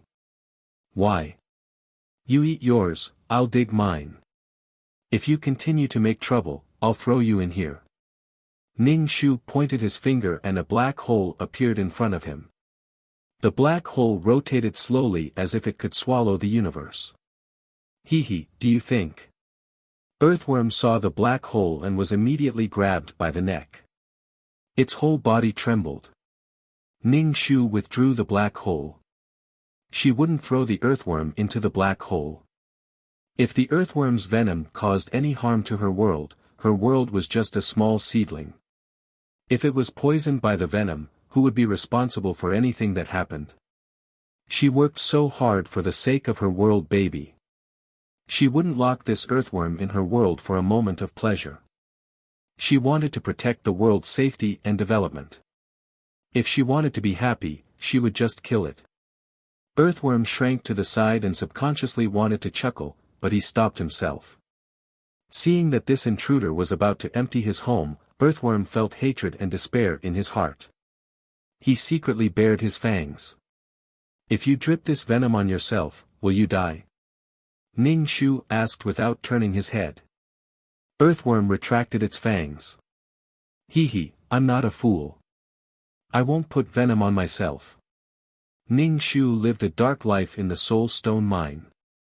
He didn't know whether it was day or night. He didn't know how long he had been in the cave. Earthworm ate and slept every day. It ate to its heart's content. It was unwilling to let these soul stones be dug out by Ning Shu. They laughed at each other and ridiculed each other. Even if it was a soul, Ning Shu felt extremely tired. He couldn't help but sit down to rest. Seeing that the golden bucket was filled with golden liquid, Ning Shu was so happy that his tiredness disappeared. He put the soul stone liquid away and then put the bucket under the liquid to collect it. He didn't know how long this could last. Even if the golden bucket was full, there was a barrier outside the golden bucket. The barrier could still collect the soul stone liquid. He was satisfied with this trip. You've been wandering around for a long time. 2333's voice sounded in Ning Shu's mind. There's not much time left. 9 Palace Mountains' time is different from the organization's time. You've been gone for a long time. 2333 said. Ning Shu looked around at the soul stones. He had dug up almost all the soul stones. The remaining soul stone liquid was protected by the barrier. Earthworm looked at Ning Shu and bared its fangs. There was venom floating on its fangs. A pair of eyes stared at him with hatred. Chapter 22:11. Ning Shu didn't expect this monster to be grateful to her. It was reasonable for her to hate her. However, Ning Shu didn't care about this hatred at all. This feeling was like an ant hating her. She didn't need to care about it and didn't need to worry about it hurting her. Because she was starting to get stronger, she wasn't afraid of anything. But it was impossible for her to give up this mine. She put away the tools and walked out of the cave under the monster's covetous eyes. She stretched her body and the wind blades around her hit the enchantment that covered her body. The income this time was equivalent to the missions Ning Shu had done for decades. No matter how hard and tiring it was worth it. The earthworm also crawled out and looked at Ning Shu with vigilance. Ning Shu flew up and planned to leave. These soul stones would be sent to the main system to be purified to give power to the world of samsara. Seeing Ning Shu leave, the earthworm heaved a sigh of relief. I must finish the soul stone water. I won't leave any for that person. Ning Shu returned to the town and went to Pai Lupi's house. She knocked on the door and it was the servant Li Si who opened the door. Senior, you're back. Li Si quickly opened the door and let Ning Shu in. He saw Ning Shu holding a fish tank in her hand. There was water in the tank. Li Si found it hard to understand. Why was she holding the fish tank? Where's your master? Ning Shu asked. He's in seclusion. He should be coming out soon. Senior, please wait for a while. How long have I been away? Senior has been away for almost 5 months. Damn, it's been so long. The speed of the Nine Palace Mountain was different from the outside world. It was estimated to be 10:1. According to the organization's time, she had been away for more than 40 months and hadn't done a single mission. I'm leaving first. I won't see your master. She didn't have time to waste with Pai Lupi. Senior, you're leaving? Li Si quickly asked. Okay, I'm leaving. Ning Shu left the house and went to a remote place. He pointed at the black hole and walked into it, appearing in a dark world. Back in the system space, Ning Shu placed the fish tank in a corner to collect dust. He then took out a portion of the soul stones and asked 2333 to send them to the main system to be purified. He did not take all of them out. As usual, Ning Shu put away the golden soul stone liquid. This time, there were some golden soul stones mixed in with the soul stones sent to the main system. Ning Shu kept the purer soul stones for himself. Get some normal soul stones and bring them to the main system for purification. Ning Shu couldn't guarantee that the organization wouldn't try to rob him if he took out the golden soul stone liquid. After all, he was just an ordinary mission enforcer. If they killed him, they would get something. They could even take his soul power and soul origin. These good things should wait until he had the ability to purify them. Wealth and silk moved people's hearts, especially now that the organization was so poor that Ning Shu was more afraid of biting her flesh. If they cut her flesh, it would be fine. She might even lose her life. 2333 said, the quality of the soul stones is quite good. Ning Shu nodded, yes, it is very good. Ning Shu lay on the sofa and planned to take a nap. He was very tired. After working continuously, although his soul would not be tired, his mind would be tired. When he woke up, Ning Shu said to 2333, let's do the mission. When the mission was completed, he would go and earn some extra money. 2333 nodded and asked as usual, do you want to do a quest? That's awkward. What if I refuse? Ning Shu shrugged. He opened the shop and bought some fasting pills and medicine. It's not awkward. It's not the first time you refuse. It's okay. 2333 said. Ning Shu said, you make it sound like I don't do the system mission. Okay, let's do the mission, 2333 said, oh, right. If your reincarnation realm evolves into the pool of rebirth, you will be famous. What do you mean famous? Ning Shu asked casually. He did not care about being famous at all. If it could bring her benefits, then it was fine. Ning Shu did not think of himself as a selfless person who would give up everything to help others. Most of the mission enforcers build living worlds. Living worlds are relatively easy to build. However, if there are living worlds, there must be a balance between life and death. At this time, the mission enforcers have to connect the world of reincarnation. Only then can there be life and death. 2333 explained. Ning Shu's eyes turned and reacted. All the mission enforcers' worlds with living creatures will be connected to the reincarnation realm. Of course. His Excellency is in charge of countless reincarnation realms. The dead souls of the mission enforcers' living worlds will also enter the reincarnation realm. When they are connected, there will be new souls entering the world, allowing the world to achieve a balance between life and death. This way, the world will be stable. Ning Shu rubbed his hands. What you mean is that when the time comes, there will be people who want to connect with my reincarnation realm. His Excellency is eager. No matter how many reincarnation realms there are still billions of worlds. The reincarnation realm is always full. He is eager for someone to help reduce the burden of the reincarnation realm. 2333 said, so don't be fooled by his gentlemanly appearance. That guy is very ferocious.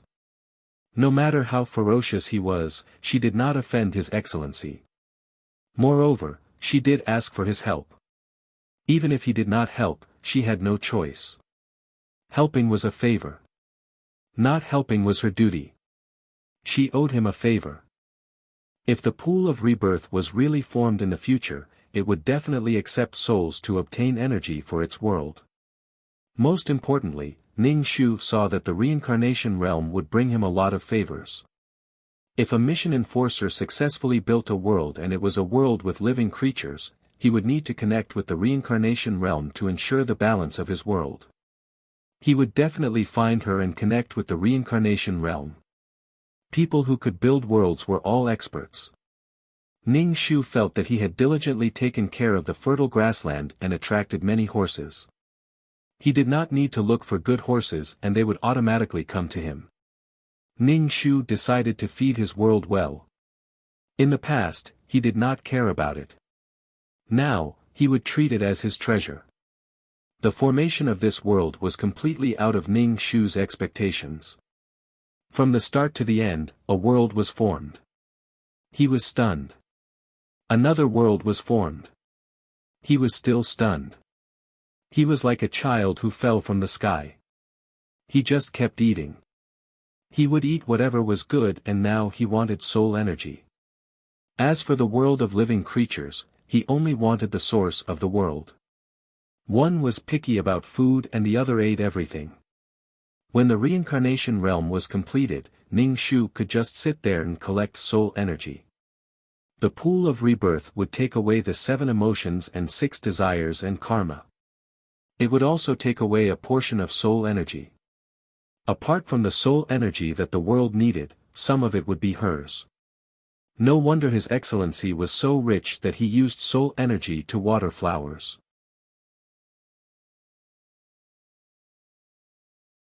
Chapter 22:12.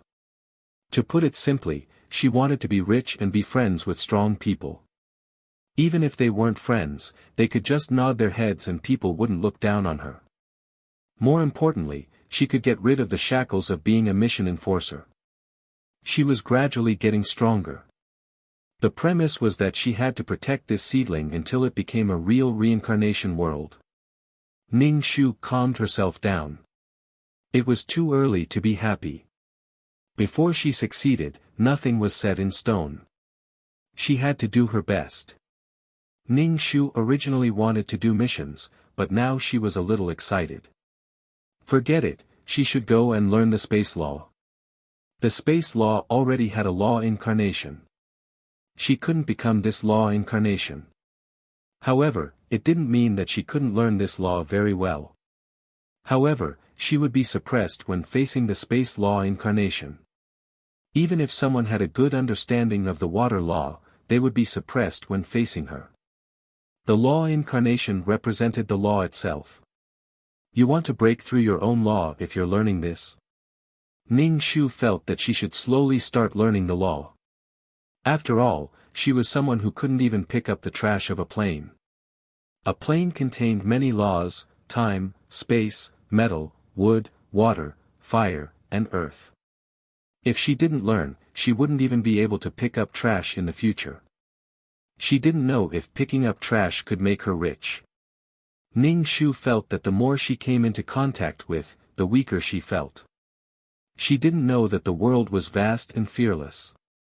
The more she knew, the more she was in awe. She was as weak as a floater.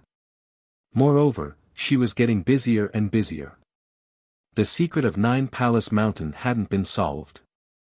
She didn't know if Nine Palace Mountain would cause any harm to the world.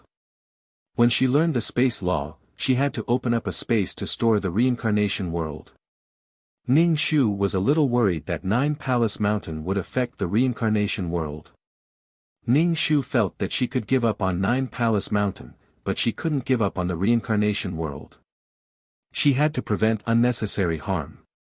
Go learn the space law, Ning Shu said. She still felt that learning the law was more important. She didn't know when she could open up a space. You're still going. You don't have much time to do missions.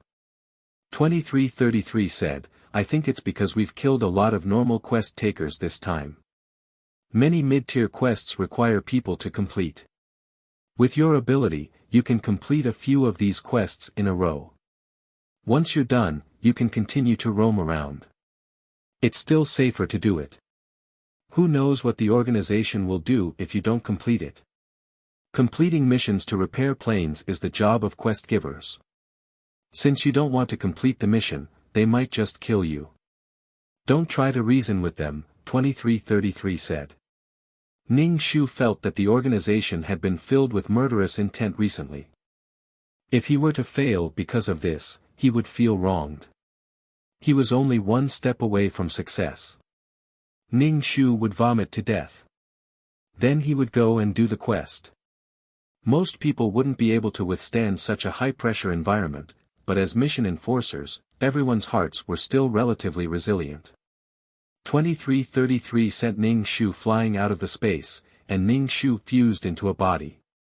The body quickly merged with the body. After all, the soul had turned into water. It moistened things silently, and there was no feeling of being forced in.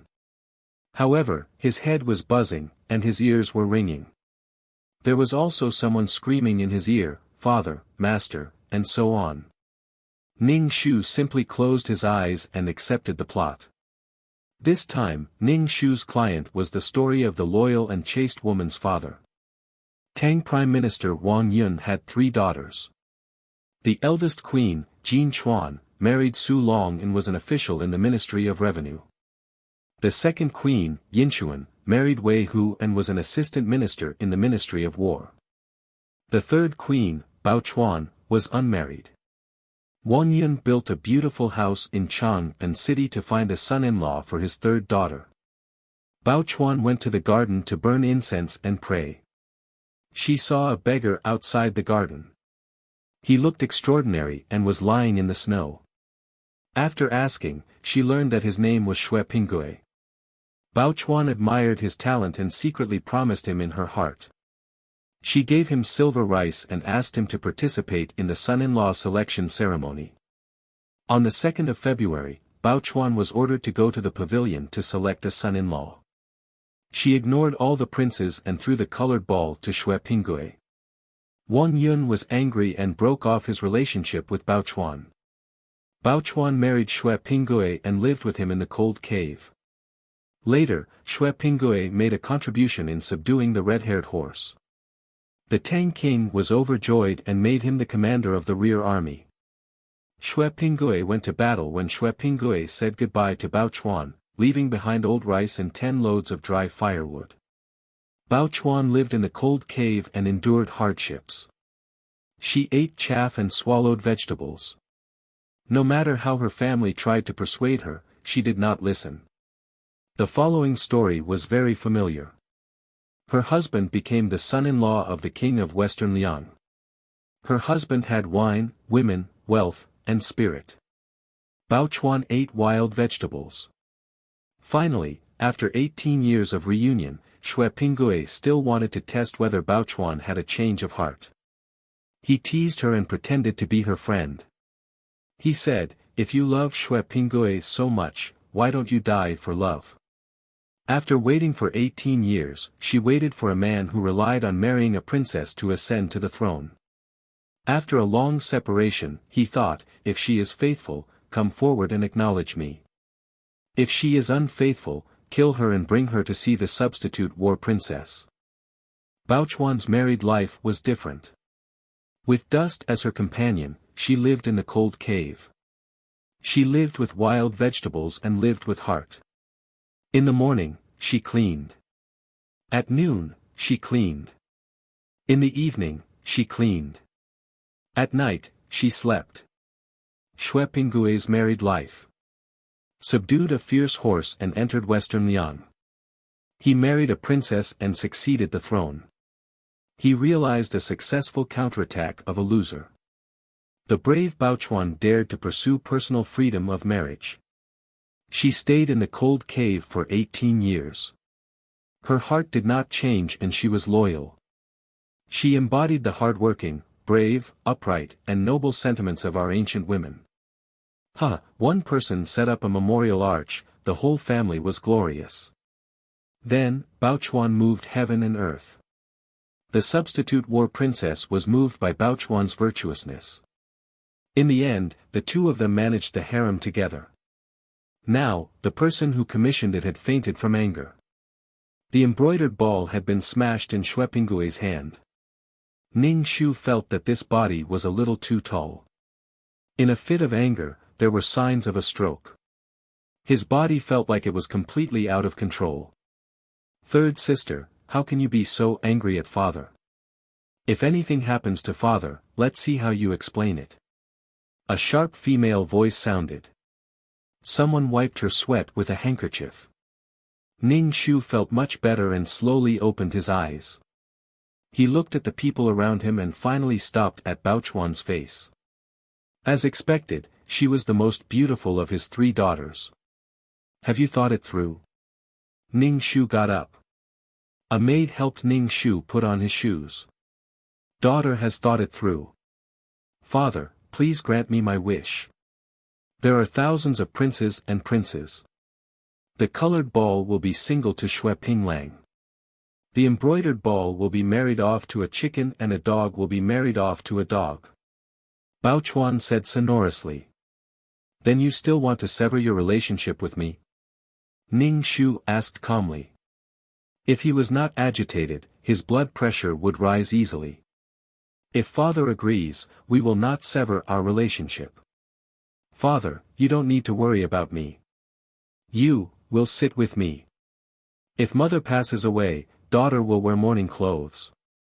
If father dies, Bao Chuan will not cry. If you don't agree, I will not wear mourning clothes for you when you die. I will not cry at your funeral."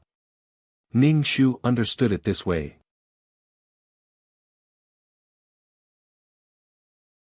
Chapter 22:15. Only a person who is waiting for a pie to fall from the sky will say that I have the beauty to fulfill someone else's wish. Such a thing will happen to a noble's family. If your daughter fights with her life and refuses to acknowledge you, she will marry a beggar. You won't have enough to eat, no clothes to wear, and no shelter from the wind and rain. If you don't think that's a problem, I'll agree to the 2 of them. Jean Chuan was speechless.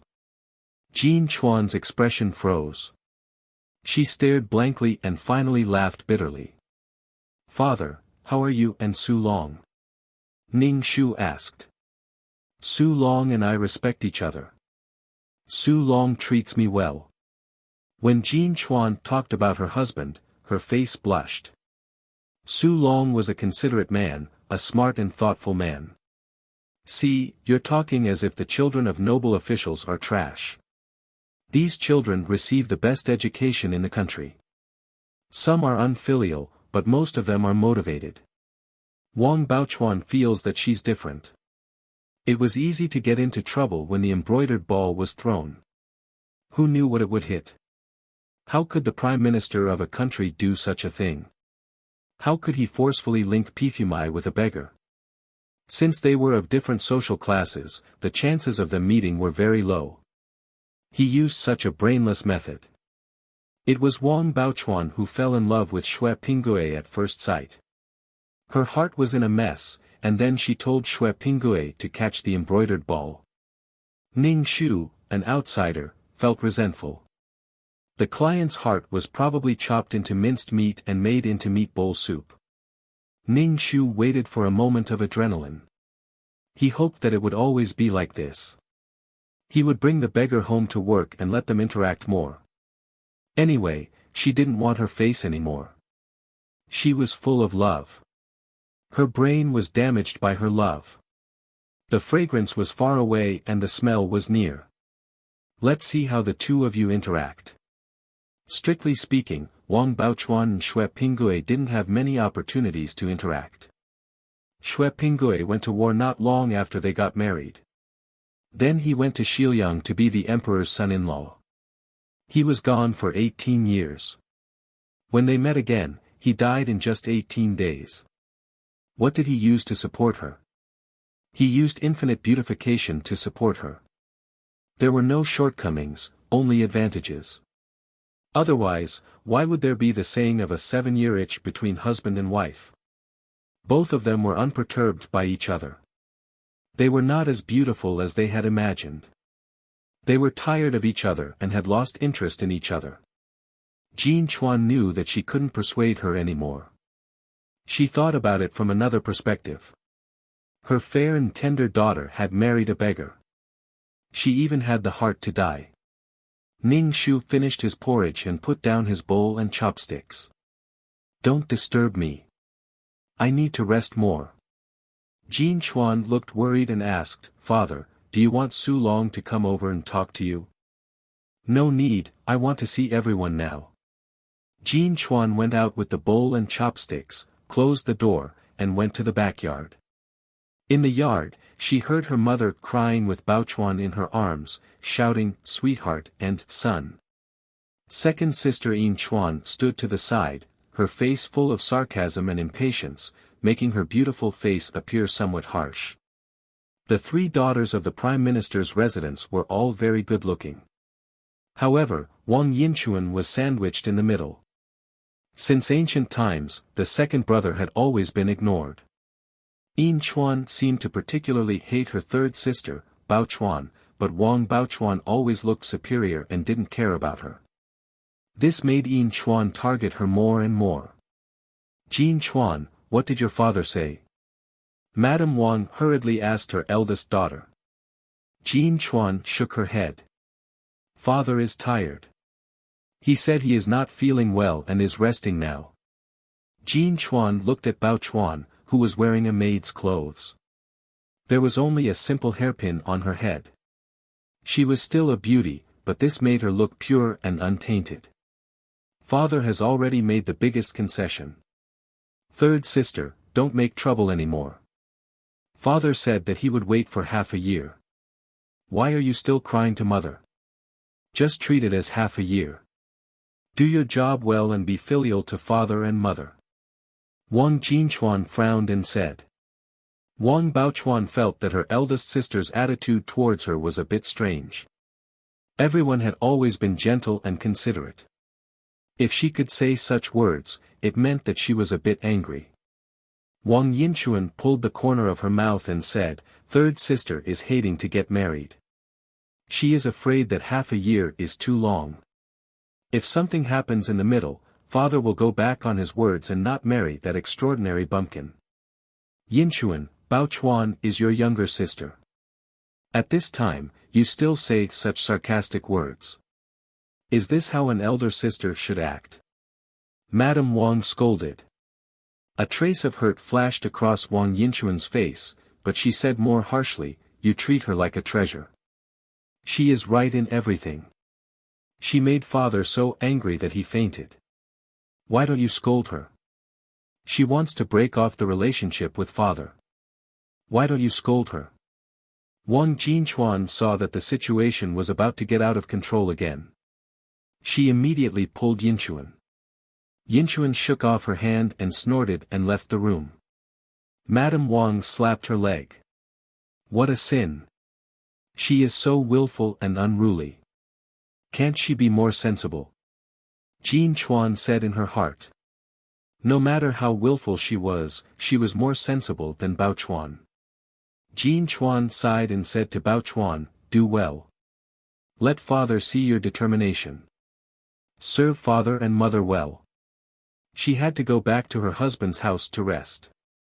She was tired, but her father was even more tired. While Madame Wang was still talking to Bao Chuan, Jin Chuan left with the servant girl. Ning Shu sat cross-legged on the bed to cultivate. He sweated a lot and the sweat smelled a little. Other than that, there was no other cultivation effect. Although there was spiritual energy, his body couldn't absorb it. In the evening, a servant girl knocked on the door and said that dinner was ready. Ning Shu washed up and went to Madame Wang's courtyard. Madame Wang poured tea for Ning Shu attentively. A servant girl brought the dishes. Wang Baochuan was among them. Wang Baochuan, who was wearing a servant girl's uniform, was also slim and beautiful. In the end, she became an old woman in the cold cellar. She was not as good as wearing luxurious clothes and taking good care of herself. The table was full of dishes. Madame Wang quickly said to Wang Baochuan, "Sit down and help your father." Ning Shu looked at Madame Wang expressionlessly. "Are you her mother or is she your mother? You are so attentive. How can a servant sit at the table when the master is eating?" Madame Wang didn't understand why her husband didn't like her. Didn't he love Baochuan the most before? Wang Baochuan felt sad. Ning Shu looked at Wang Baochuan's aggrieved look. He probably resented her. It was natural for a person to be good to her and give her the best things every day. If one day he suddenly treated her badly and gave the good things to others, she would resent and hate him. If a person beat her with a stick every day, and then suddenly forgot that he didn't beat her, she would still be grateful in her heart. "Why are you crying? You can't eat anymore. Aren't you very strong? Why are you so aggrieved now?" "I'm not eating." Ning Shu put down his chopsticks and left.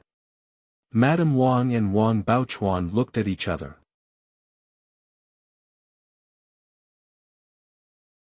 Chapter 22:16. Madame Wang was very uneasy.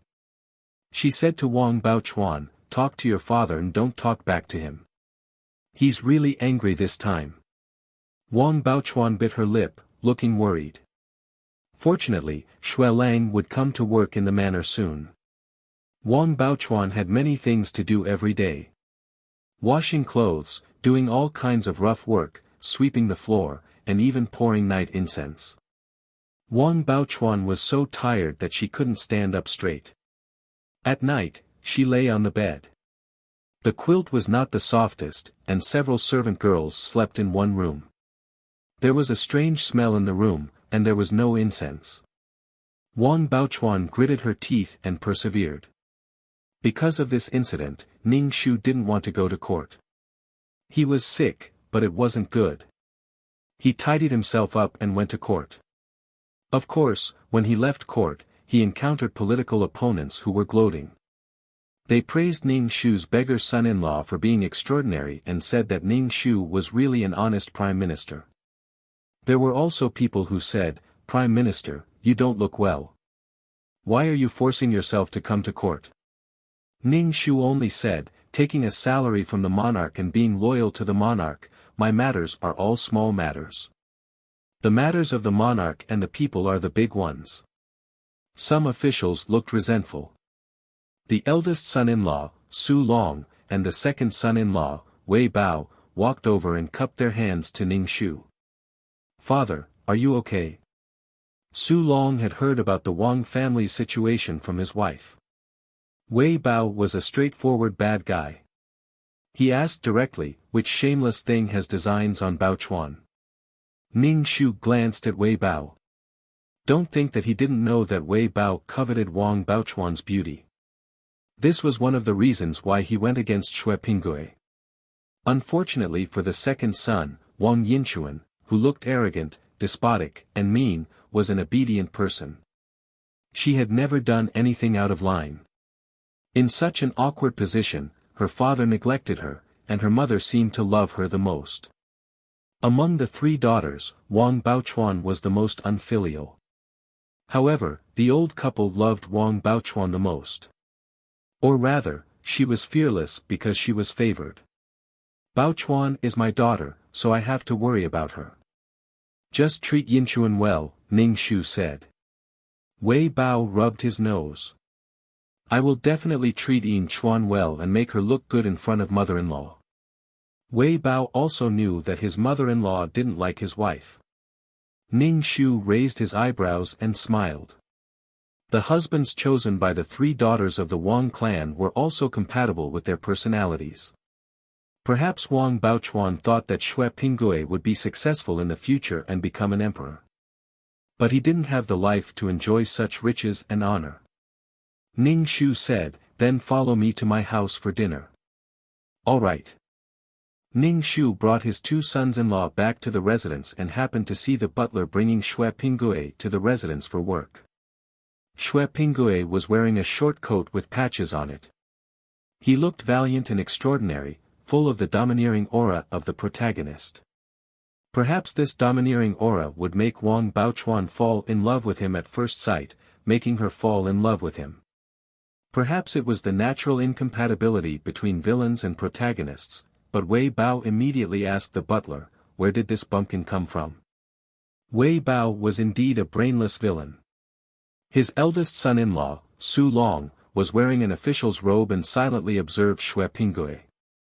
In the second son's family, Yin Chuan was against Bao Chuan, while Wei Bao was against Xue Pinggui. The two of them were surprisingly united. Xue Pinggui was extremely embarrassed by Wei Bao's question. Su Long said to Ning Shu, Father, let's go in.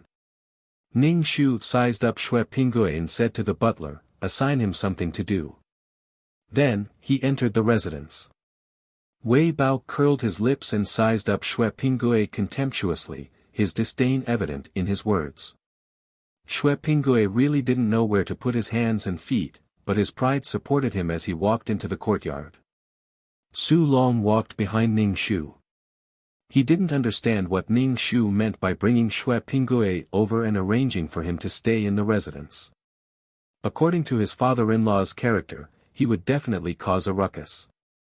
It was said that he had already severed their father-daughter relationship 3 times. Why did he change his mind? Su Long pondered in his heart. When he saw that his sister-in-law had become a servant girl when the dishes were served, Su Long couldn't help but raise his eyebrows. Wei Bao's eyes were wide open. The flesh on his waist was twisted off by his wife, Yin Chuan. Only then did Wei Bao retract his gaze. That. Wei Bao still wanted to talk to Wang Baochuan, but Ning Shu coughed and looked at him with an extremely sharp gaze. Wei Bao trembled and immediately raised his wine cup to Ning Shu and said, Father, a toast to you. Ning Shu raised his wine cup and took a sip. Wang Baochuan and the other servant girls were pushed out. She looked at the people in the room as if they were a family. She was just an outsider. Did her father sever their father-daughter relationship because of this? Did he want her to watch helplessly and feel upset? However, Wang Baochuan was very happy when she learned from the butler that Xue Pinggui had entered the residence. She did her best to freshen up. The butler arranged for Xue Pinggui to do menial chores such as chopping firewood and fetching water. Furthermore, servants were not allowed to enter the inner courtyard. It was not easy for servant girls and servants to meet. After the meal, the father-in-law and son-in-law went to the study. Su Long asked Ning Shu, Father, why did you bring Xue Pinggui into the residence? Did you agree to third sister's marriage with him? Why would I agree? He's just a bumpkin. I heard that he used to be a beggar. How can such a person be worthy of Baochuan? Wei Bao immediately asked Ning Shu. Father, did you betroth Baochuan to such a person? Ning Shu was rendered speechless. This was the first time he had seen such an elegant and refined villain. Why don't you make the decision for me? Ning Shu looked at Wei Bao. Wei Bao shook his head. No, father, you have the final say. Let's not talk about whether Xue Pinggui used to be a beggar or not. His character can't be guaranteed. It's always good to observe him. If his character is good. Ning Shu shut his mouth. No, it's just a delaying tactic to prevent them from getting married so quickly. After getting married, Xue Pinggui joined the army. Then, he subdued the red-haired horse and was fancied by Emperor Tang. He was given the military governor's office. He caught a horse and went straight from a small soldier to the central government. This promotion speed was simply like carrying a rocket launcher and reaching the sky in a single bound. He was invincible. Since he wanted to marry Wang Baochuan, then he had to wait for half a year. What? You can't even wait for half a year? It seems that you don't want to marry Wang Baochuan. Also, Xue Pinggui had a birthmark on his body to prove his identity. At that time, Emperor Tang's brain was also cramped. He told his 2 pregnant concubines that whoever was born first would be the crown prince. Basically, it was obvious that the 2 concubines would have all kinds of friendly exchanges. Then, Xue Pinggui, who was originally a son of the dragon, was stranded in the human world and relied on a woman to inherit the throne. If he didn't join the army, he wouldn't have caught the red-haired horse, he wouldn't have gone to Xiliang, he wouldn't have encountered a war, and he wouldn't have become the emperor's son-in-law. It was too easy to deal with a commoner.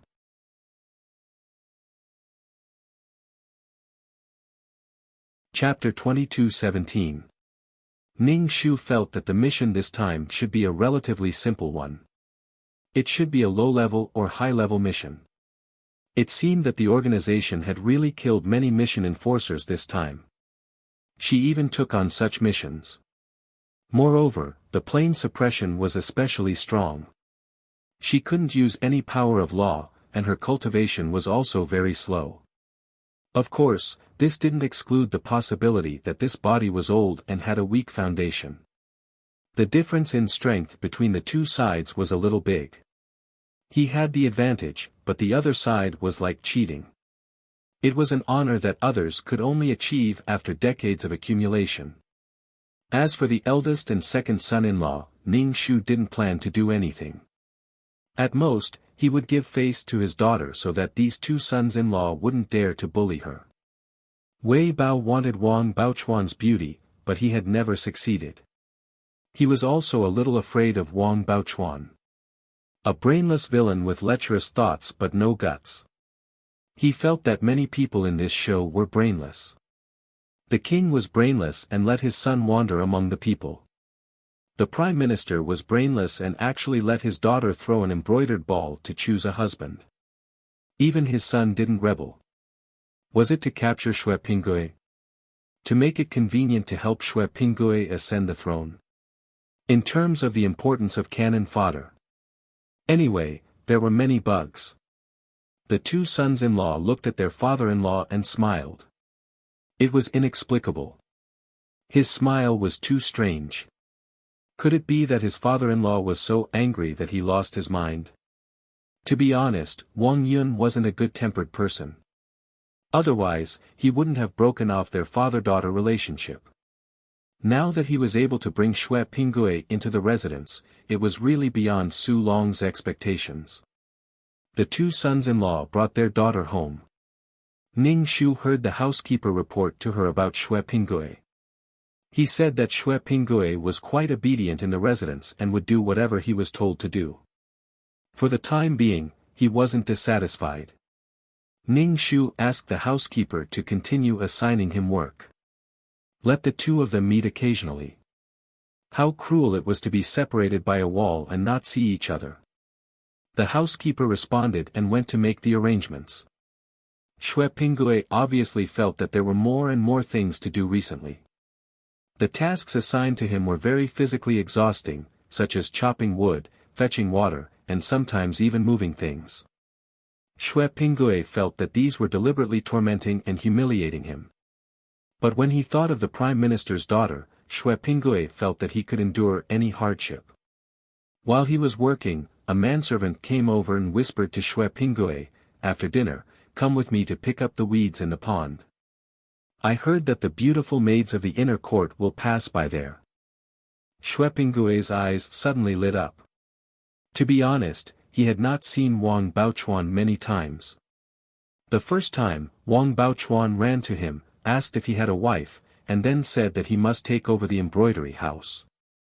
In the end, the embroidered ball landed in his hands.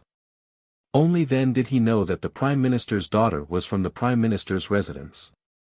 Originally, Xue Pingue thought that he had come to the Prime Minister's residence to meet the Prime Minister's daughter. He did not expect that he was here to be a manservant. Furthermore, he heard that the Prime Minister's daughter had become a servant girl. Maid? However, Xue Pingue didn't mind. After all, she was the young miss of the Prime Minister's residence. With this layer of blood relationship, the Prime Minister wouldn't do anything to her. Now, he was just punishing her. However, Xue Pingue hadn't been able to see her since he came to the mansion. Hearing that he could see Wang Baochuan, Xue Pingue was excited. Being favored by the Prime Minister's daughter from a respectable family was enough to make any man excited and proud. Xue Pingue and the manservant scooped up some moss and rubbish from the pond. A maidservant passed by them and giggled, which was crisp and pleasant to the ears. The manservant's eyes lit up when he saw these maids. However, Xue Pingue didn't care about these maids at all. Instead, he constantly paid attention to whether Wang Baochuan passed by him. Wang Baochuan mixed in with a few maids. When she saw the stalwart figure of Xue Pingue, her heart suddenly beat wildly. She looked at Xue Pingue with some infatuation. Xue Pingue turned his head and looked at her. Wang Baochuan's face flushed red.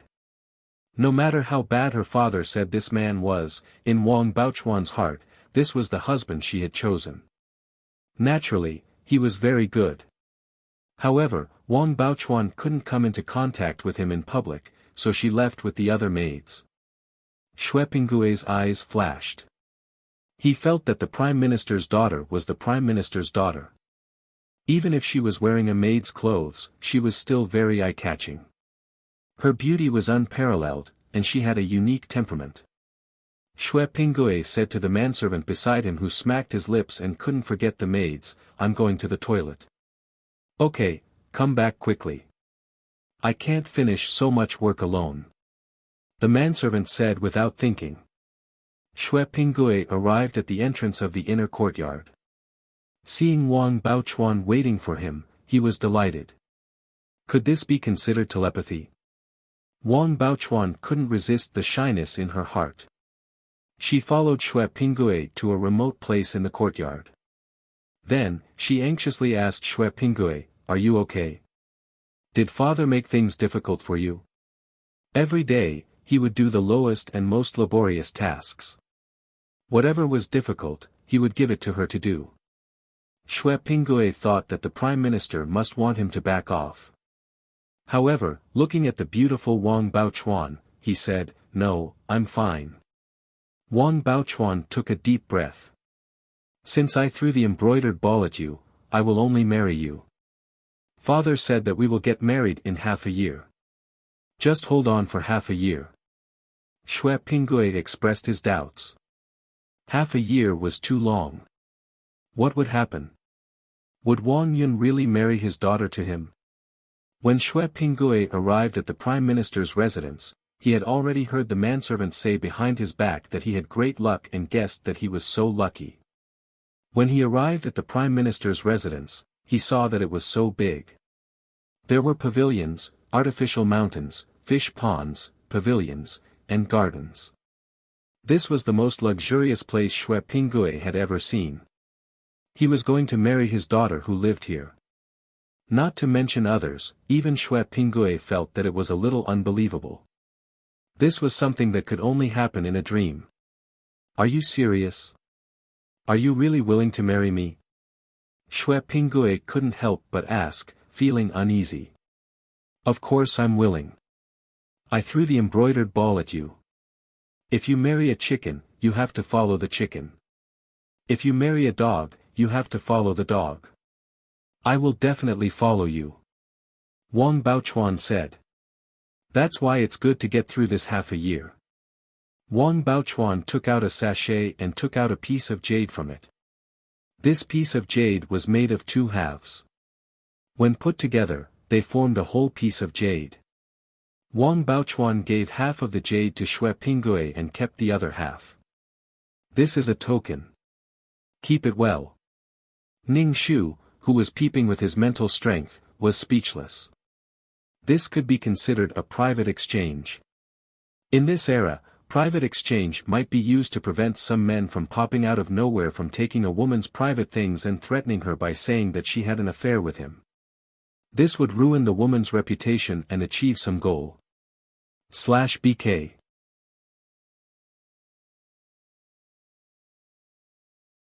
Chapter 22:18 Wang Baochuan probably wanted to stabilize Xue Pinggui's heart, give him courage, and show her determination. She gave Xue Pinggui half of the jade to show that they were a couple. Xue Pinggui looked at the jade in his hand. It was white and oily. It was obviously a high-quality jade. I understand. I won't let you down. Xue Pinggui kept the jade stone close to his body. Ning Shu's mouth twitched. He retracted his mental strength. Anyway, he did not know what Wang Baochuan was after. Was it because of Xue Pinggui's face and figure?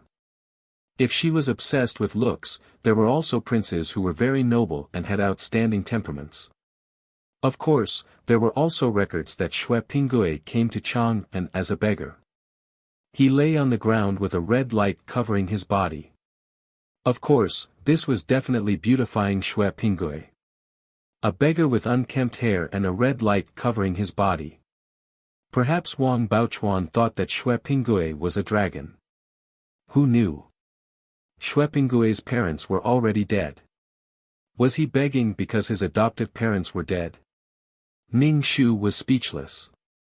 He asked the butler to arrange more work for Xue Pinggui. This bastard was tired to death. He did not believe that he could persevere. Xue Pinggui was now working a lot. He slept late and woke up early. He was as busy as a spinning top every day. Moreover, the servant in charge of the Prime Minister's residence did not treat him well. Xue Pinggui was the main character. If someone treated him badly, he would definitely be angry. Moreover, it was deliberately targeting him. The two sides immediately fought. This matter was brought up to the head steward, who came to report it to Ning Shu. Ning Shu looked at Xue Pinggui, who was beaten black and blue by the other manservants. Is it because you don't have enough food or clothes? You were originally a beggar. Now that you have work in the manor, you can support yourself, but you still cause trouble. What's wrong with being a beggar? A beggar is also a human. Xue Pinggui looked at Ning Shu with suppressed inferiority. It was a cry that transcended time. Ning Shu said, if you really can't survive and beg, it's fine. But for someone as big as you, you should feel honored to be given food. Even if Xue Pinggui were to lay out a broken bowl or curl up into a ball, no one would sympathize with him. He was not pitiful at all.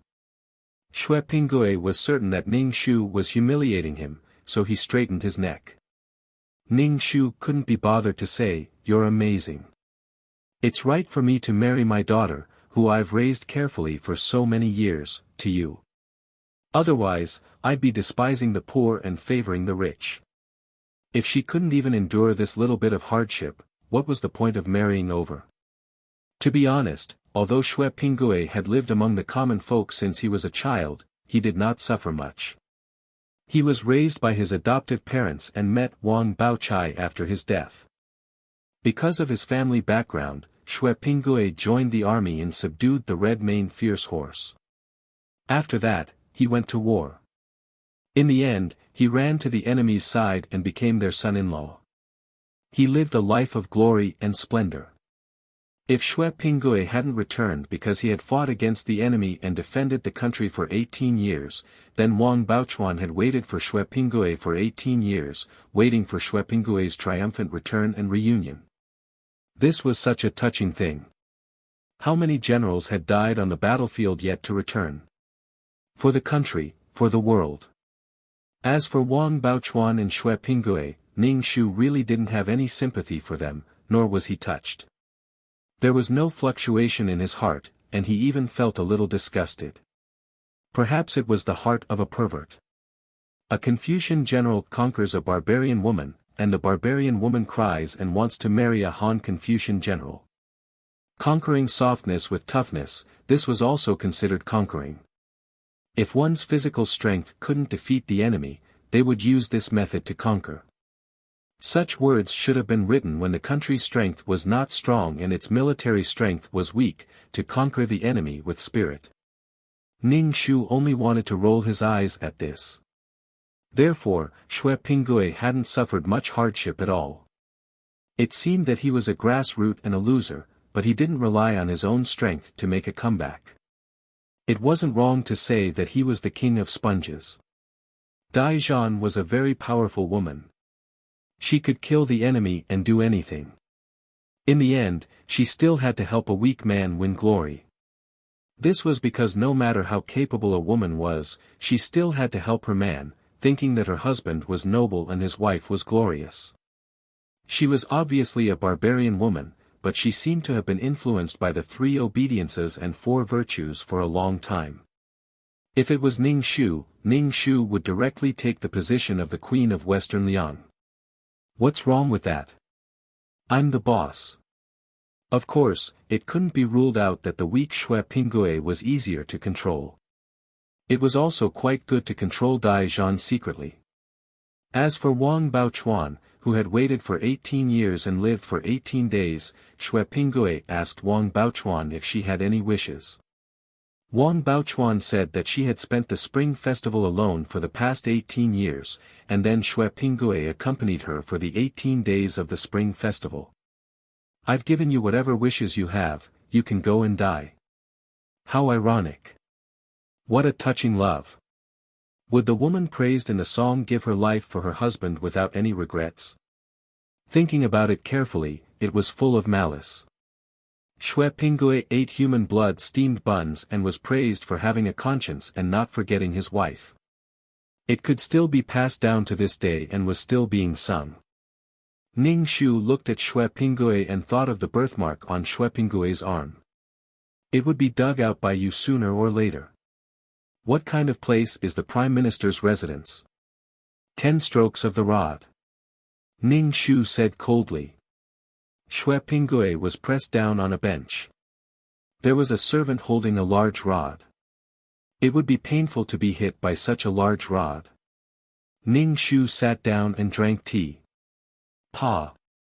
The rod fell on Xue Pinggui's buttocks. Xue Pinggui's face was distorted from the pain, but he still shouted, "Why did Prime Minister punish me alone? It takes 2 to clap." It was obvious that he was being targeted. Ning Shu sneered, "If you didn't cause trouble, would this have happened?" Xue Pinggui's hatred couldn't be dispelled. His eyes were red. "Father!" Wang Baochuan ran over and snatched the rod from the servant's hand. "Stop hitting him. Impudent. You're just a servant. What are you doing?" Ning Shu slammed the table and roared at Wang Baochuan like a storm. It seemed that the beams of the house shook. Wang Baochuan was scared silly. She had never seen her father like this. The majestic aura directly suppressed her to the point that she couldn't breathe. Moreover, it was not unfamiliar to her, but mixed with a sense of disgust. Wang Baochuan's nose turned sour. She thought of how her father loved to hold her and lift her up when she was young. Continue to hit him. Ning Shu said coldly. Seeing that Wang Baochuan wanted to speak, Ning Shu bared his teeth. Whoever says another word will be hit together. Wang Baochuan, you don't want to be pressed on the bench and beaten in front of so many people, do you? In fact, it doesn't matter if you get hit. It will add to your legacy and make you more loyal. Anyway, I'm already unfilial. I don't care about this little bit of reputation. She didn't want any reputation in the beginning, but she insisted on sticking to it. She was crazy. That was why Wang Baochuan's image was so contradictory.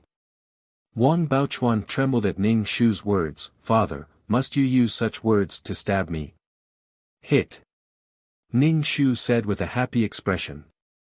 Building happiness on other people's pain was really too satisfying. BK.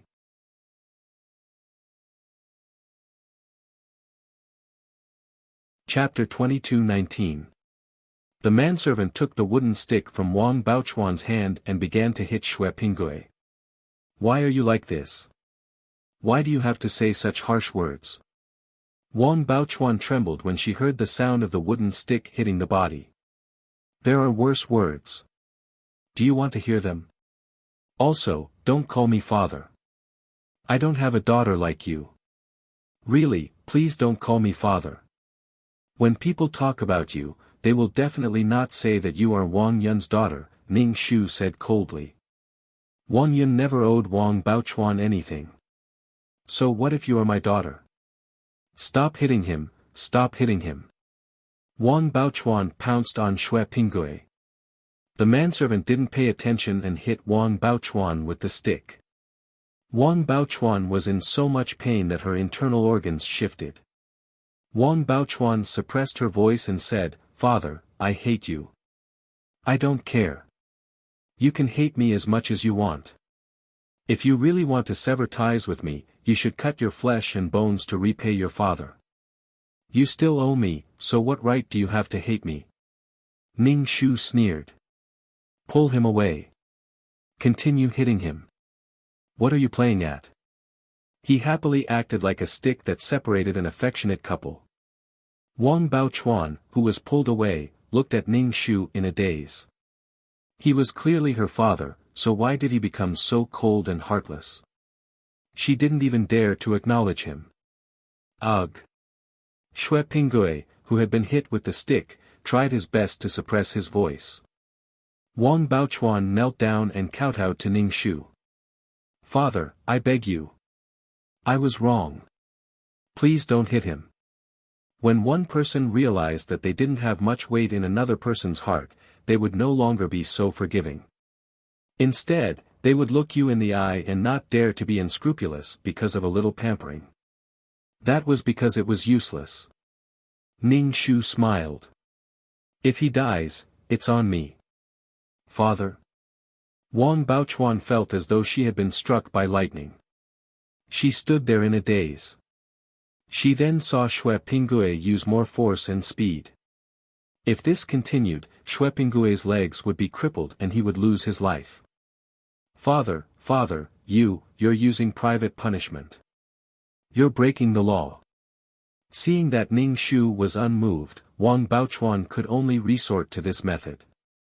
You are the prime minister of a country. You are breaking the law knowingly. Indeed, but this servant stole something from the master's house. It wouldn't be too much to send him to the authorities and chop off his hands. Ning Shu sat on the chair and said coldly. I didn't steal anything, Xue Pinggui shouted hoarsely. His face was deathly pale, and the veins on his forehead were exposed. Search for the jade pendant on his body. How can a servant like you have such a good jade? The servant found a piece of jade on Xue Pinggui's body. This piece of jade was strung together with a red thread and worn around Xue Pinggui's neck. Where did this jade come from? It belongs to the Prime Minister's residence. Ning Shu immediately confiscated the jade. Seeing Xue Pinggui wearing the jade pendant so closely, Wang Baochuan was both touched and sad. She was sad that her father was so angry because of the jade pendant. He caused Xue Pingue to suffer such humiliation. Father, I gave this to him. He didn't steal it. Wang Baochuan said. Ning Shu directly smashed the jade pendant into pieces. Shut up. Continue beating. Xue Pingue was beaten until his flesh was lacerated. He gritted his teeth and suffered bitterly. He looked at Ning Shu with hatred in his eyes. He also had some complaints about Wang Baochuan in his heart. He didn't want to be the son-in-law anymore. Why was he being humiliated like this? Ning Shu's actions were much more vicious than Wang Yun's. Now, Xue Pingue hated him to death in his heart. He wanted to turn Ning Shu into ashes. Ning Shu didn't care about this at all. Perhaps Wang Baochuan was afraid that Xue Pingue would be disheartened or that Xue Pingue's body would suffer too much damage. She directly stacked on top of Xue Pingue, and the board fell on Wang Baochuan's body. Master. The manservant looked at Ning Shu. He dared to hit Xue Pingue, but he didn't dare to hit the young miss. Although the master looked very angry now, they were father and daughter. If he were to cause trouble for him, he wouldn't even know how he died. Beat her. I guarantee you'll be fine. Ning Shu said indifferently. Wang Baochuan was angry and anxious. The board fell on Wang Baochuan's body, causing her to break out in a cold sweat. Xue Pingue, who was pressed under her body, said, "Get off me." I won't. Ning Shu clearly saw Xue Pingue heave a sigh of relief. From the details, he could tell his character. If Xue Pingue really cared about Wang Baochuan, he wouldn't have allowed her to be hurt like this. Master. Madame Wang was escorted by maidservants. She cried and shouted, "Stop beating her. Stop beating her. Master, why are you so cruel? Do you want to beat Baochuan to death? Baochuan is our child." Madame Wang looked distressed. Here it comes again. He's being cruel again. She's your child, not mine. It doesn't matter anymore. Ning Shu said coldly. Madame Wang didn't know what to do. On one side was her husband, and on the other was her daughter. Father, let him go. Wang Baochuan said to Ning Shu. I won't. What are you going to do? Ning Shu even curled the corners of his mouth. If it were Wang Yun, he would definitely compromise. However, she wasn't related to Wang Baochuan by blood. Since she was entrusted with the task, she didn't care about others. Father, are you forcing me to die? I'll return my life to you. Wang Baochuan stood up. Her face was stubborn and her expression was unyielding. If anything happens to Xue Pingue, I'll be Xue Pingue's woman in life and Xue Pingue's ghost in death. Ning Shu patted his chest. I'm so scared. Then go die. Master. Madame Wang shouted sharply. Wang Baochuan was hot-headed. She was worried about Xue Pingue, and because of her father's attitude, that cold and malicious ridicule, Wang Baochuan really slammed into the wall. Before anyone could react, Wang Baochuan slammed into the wall and fainted. Her body went limp and fell down along the wall. With a bloody hole in her forehead, Madame Wang was so frightened that she almost fainted. Ning Shu walked over. Wang Baochuan opened her eyes slightly and saw Ning Shu. Ning Shu's face was still cold. You're not dead. Wang Baochuan fainted. The scene was chaotic. Madame Wang was crying her heart out. Ning Shu sneered in his heart. She could be described as heartless to others, but when it came to men, she had to sacrifice everything to fulfill her saintly love. She only dared to be unreasonable at home, and only dared to be unreasonable to her parents. She thought that by hurting him, she could make her parents sad and then compromise to face Xue Pingue.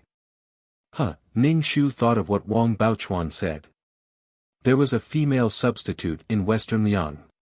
Her kindness was more virtuous than his. If one day he ascended the dragon throne, she would be his wife. She was so virtuous and sensible. The reason why the original wife could give up her position so virtuously and become a concubine was probably because she was afraid that Xue Pinggui wouldn't want her. Therefore, she was so humble.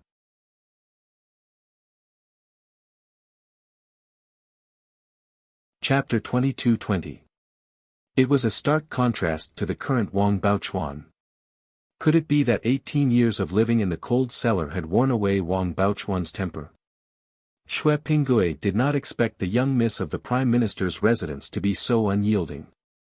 She was so determined to be with him that he fainted.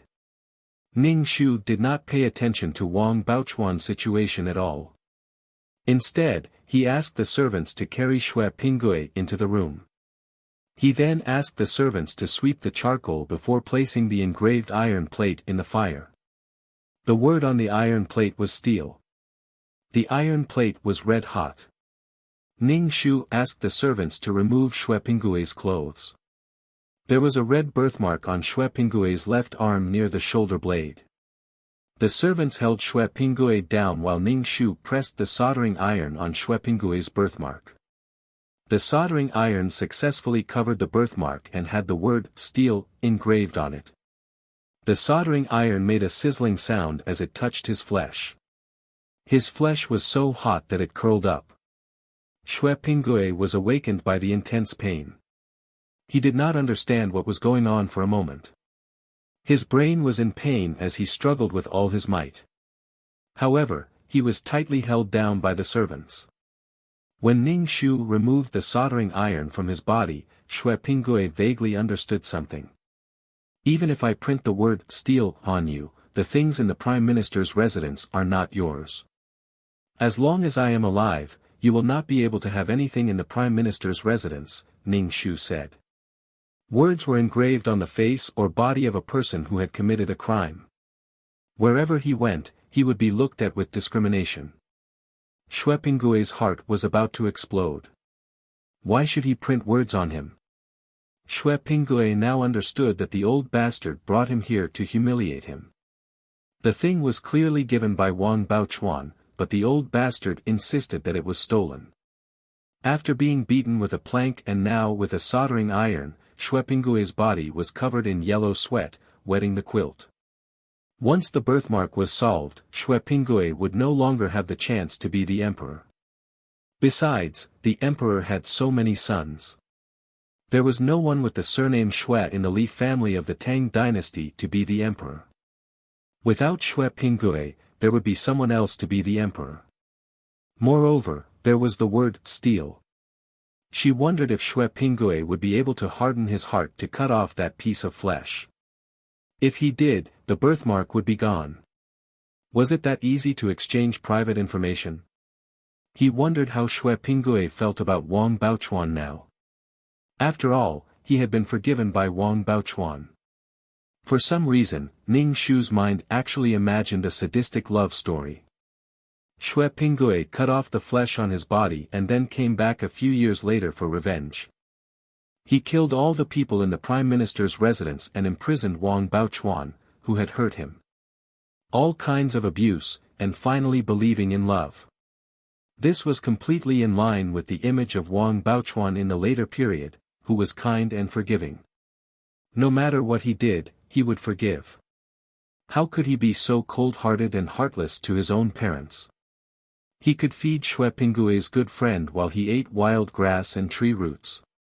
What a scary person.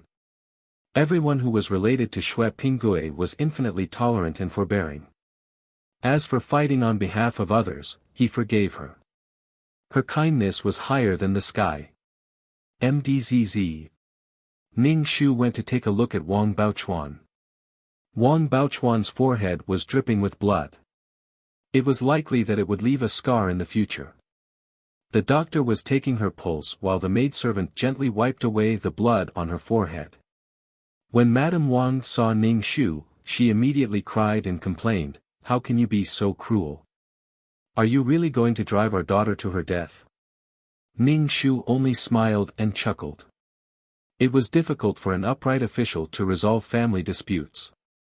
When one was involved in all aspects, they would either be soft-hearted or cry. Madame Wang still wanted to say something, but Ning Shu said directly, the body was given to her by her parents. If she doesn't cherish her body, why should I care about her death? Madame Wang burst into tears.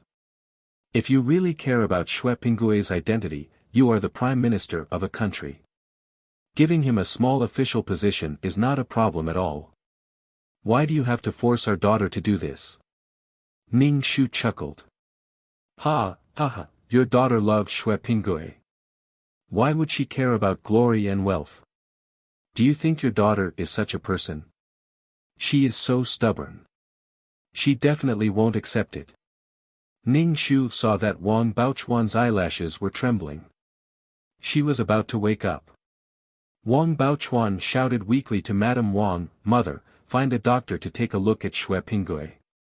Without a doctor or medicine, Xue Pingui was in danger. Wang Baochuan's head was about to explode. She felt dizzy and wanted to vomit. She lay on the bed and vomited. Madame Wang was so distressed that she cried. After vomiting, Wang Baochuan begged Madame Wang, "Mother, let the doctor take a look at Xue Pingui." Okay, okay. Madame Wang hurriedly agreed and asked the doctor to take a look at Xue Pingui in the servant's room. Ning Shu only looked at this coldly and turned to leave. He did not care about Wang Baochuan at all. Madame Wang was once again shocked by Ning Shu's heartlessness. Their daughter was already in this state. Did he not feel guilty at all? Did he have to force her to death? With such an incident happening in the Prime Minister's residence, the two married daughters and their husbands came to check on the situation. Su Long and Wei Bao often visited the Prime Minister's residence. Wang Yun only had 3 daughters and no sons. One son-in-law was half a son. Su Long and Wei Bao were like sons. They would take care of each other if anything happened. The eldest daughter, Jin Chuan, and the second daughter, Yin Chuan, went to see Bao Chuan. The 2 sons-in-law followed Ning Shu to the study. Ning Shu was too lazy to waste his breath. He picked up the teacup and drank some water. He asked the butler to tell him the ins and outs of the matter. Wei Bao was shocked when he heard this. Ah! Bao Chuan hit the wall. Is she okay? Ning Shu glanced at him. Wei Bao's focus was on. Su Long did not say anything. He probably knew what was going on. He said to Ning Shu, "Should we send Xue Pingui to the authorities?" Wei Bao shook his head. What if, Bao, third sister, commits suicide again? Wei Bao wanted to call her Bao Chuan, but Ning Shu stared at him, so he could only call her third sister. Wei Bao secretly curled his lips and said, "How can Xue Pingui protect Bao? Third sister. That's true. If anything happens to Xue Pingui again, it will really harm third sister," Su Long said with a frown. Bao. Third sister, why are you so stubborn? What's so good about Xue Pingui? Third sister, you're blind. Wei Bao slapped his thigh and said with great heartache. Ning Shu rolled his eyes. He put down the teacup and said, "There's no need to send him to the authorities. I already said half a year. After half a year, if Xue Pingui's character is good," the 2 sons-in-law looked at each other. Su Long felt that his father-in-law wanted to keep Xue Pingui at home and slowly torture him. Wei Bao widened his eyes and looked indignant. His lips moved slightly as he mumbled something. If he was sent to the authorities, Xue Pingui would no longer be under her watch.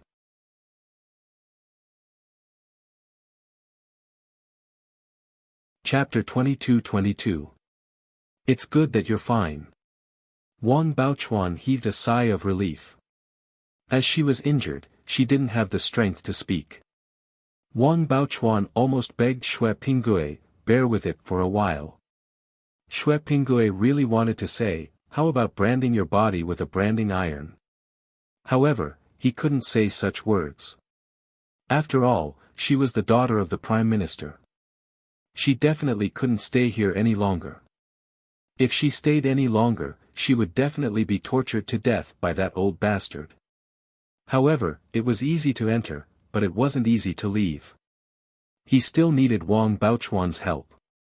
Xue Pinggui sprawled on the bed and said to Wang Baochuan with difficulty, "I think the Prime Minister will definitely not agree to our marriage.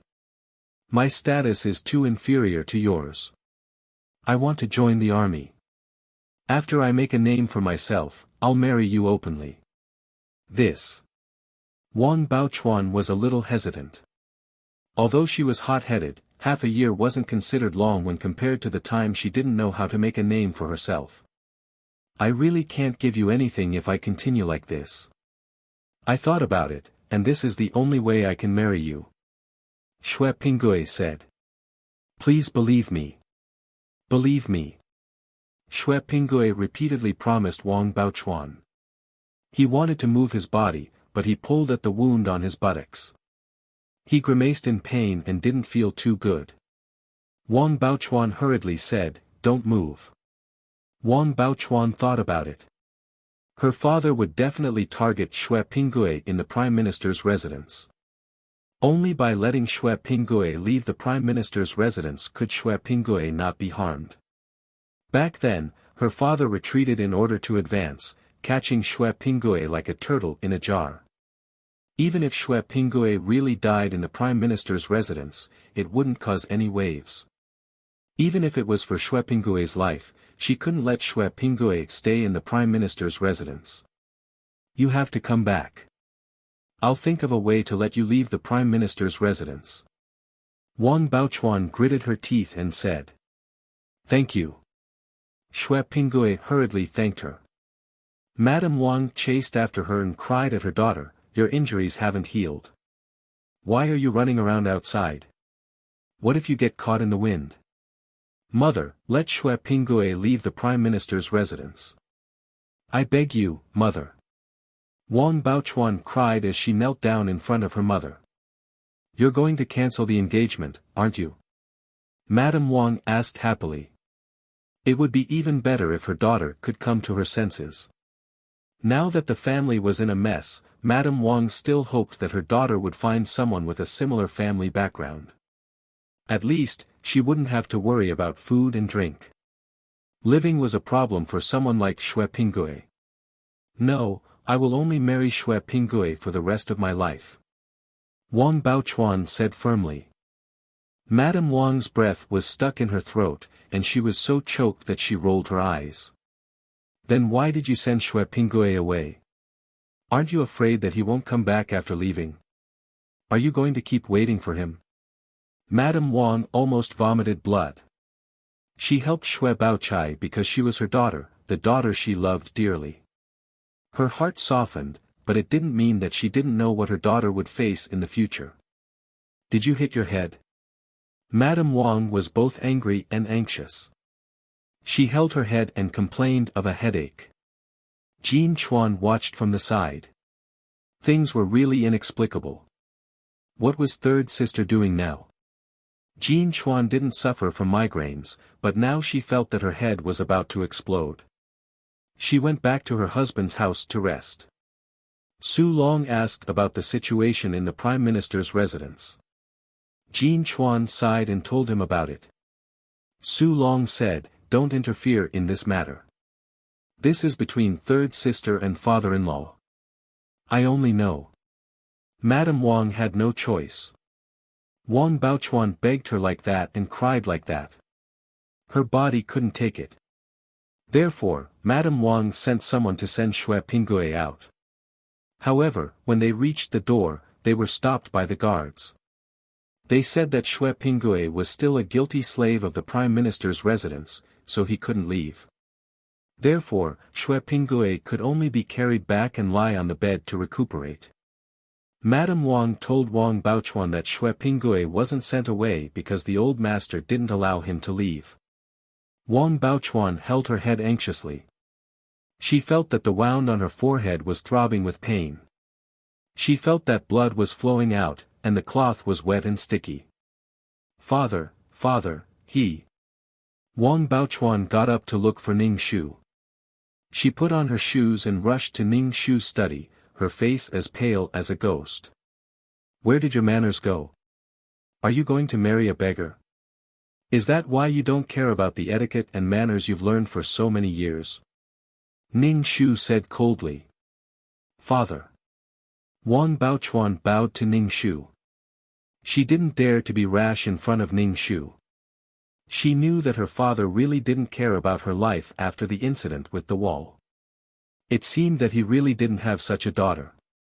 Now, she saw that he was still incomparably cold. There was no warmth in his eyes, let alone affection. Father, let Xue Pingue leave. Wang Baochuan said to Ning Shu. Why? Don't you want to marry him? Ning Shu said indifferently. In front of Ning Shu, Wang Baochuan didn't dare to make a solemn vow like she did in front of Madame Wang. She almost sharply promised that she would marry Xue Pingue in this life. Xue Pingue wants to join the army and earn military merits. Wang Baochuan whispered. Ning Shu snorted. Why do you want Xue Pingue to join the army? Military merits aren't that easy to earn. It's very likely that he'll die on the battlefield. You want to marry a general? Xue Pingue said that he'll come back and marry me when he has military merits. Ning Shu didn't hide his disdain and ridicule. Wang Baochuan, why do you hate the poor and love the rich so much? Wang Baochuan's face was full of question marks. How did she hate the poor and love the rich? Don't you love Xue Pingue's elegant and refined poverty? You're afraid that status and money will taint your love. Now, you want Xue Pingue to join the army and come back with military merits. If you want to marry a general, you can marry a general now. Why do you have to wait until Xue Pingue has military merits and becomes a general before you marry him? If you care about Xue Pingue as a person, why do you want Xue Pingue to become a high official and noble? So, why do you hate the poor and love the rich so much? You're the only one who knows how to say that others hate the poor and love the rich. Can't others say the same about you? You're going around in circles to prove that you have a unique vision. You can tell when he's still a pup that he'll have a bright future and bring you unparalleled glory and wealth in the future. You really hate the poor and love the rich. Wang Baochuan was confused by Ning Shu's words. She opened her mouth to refute but didn't know how to. If Xue Pingue has military merits, you won't hate his status, Wang Baochuan said. Ning Shu smiled. In that case, your love has lost to reality.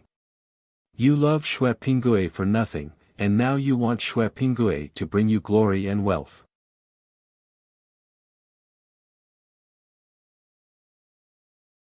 Chapter 22-23. Dad, then what do you want? Wang Baochuan said to Ning Shu in despair. Can you not force us? Oh, I'm sorry, but I still have to force you. Ning Shu rolled his eyes. I won't compromise on the matter of the jade. How can you just walk away after stealing something from the main house? Is there such a good thing?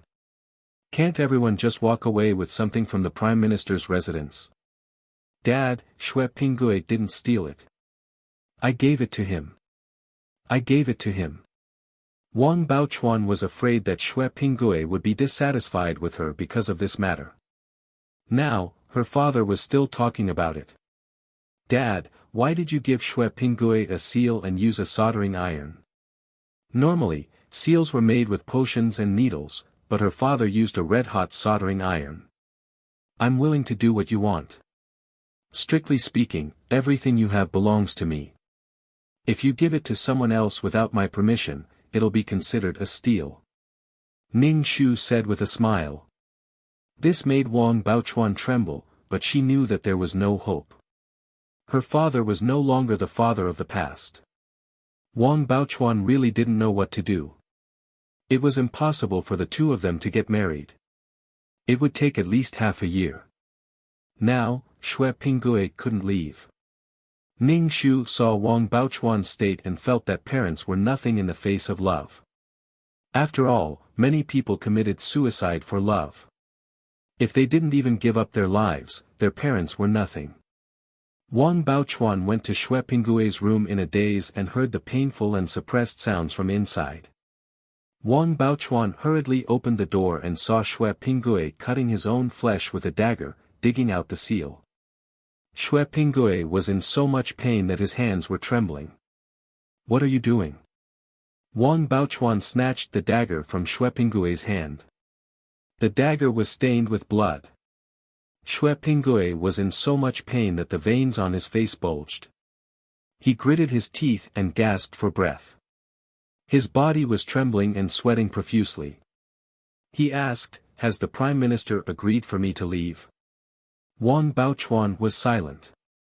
Xue Pingui was in so much pain that he wanted to die. Seeing that Wang Baochuan didn't speak, he was frustrated. "Can you leave or not?" Dad said no. "I knew it. I knew it. He wants to torture me to death." Xue Pingui clenched his fists and said with bloodshot eyes. "Let's not talk about this for now. Your wound needs to be treated. I'll ask my mother to find you a doctor." Wang Baochuan was going to find a doctor. Xue Pingui suppressed the pain in his voice as he said to Wang Baochuan, "Do you know why I dug out the brand? It's because I don't want to bear such a groundless accusation.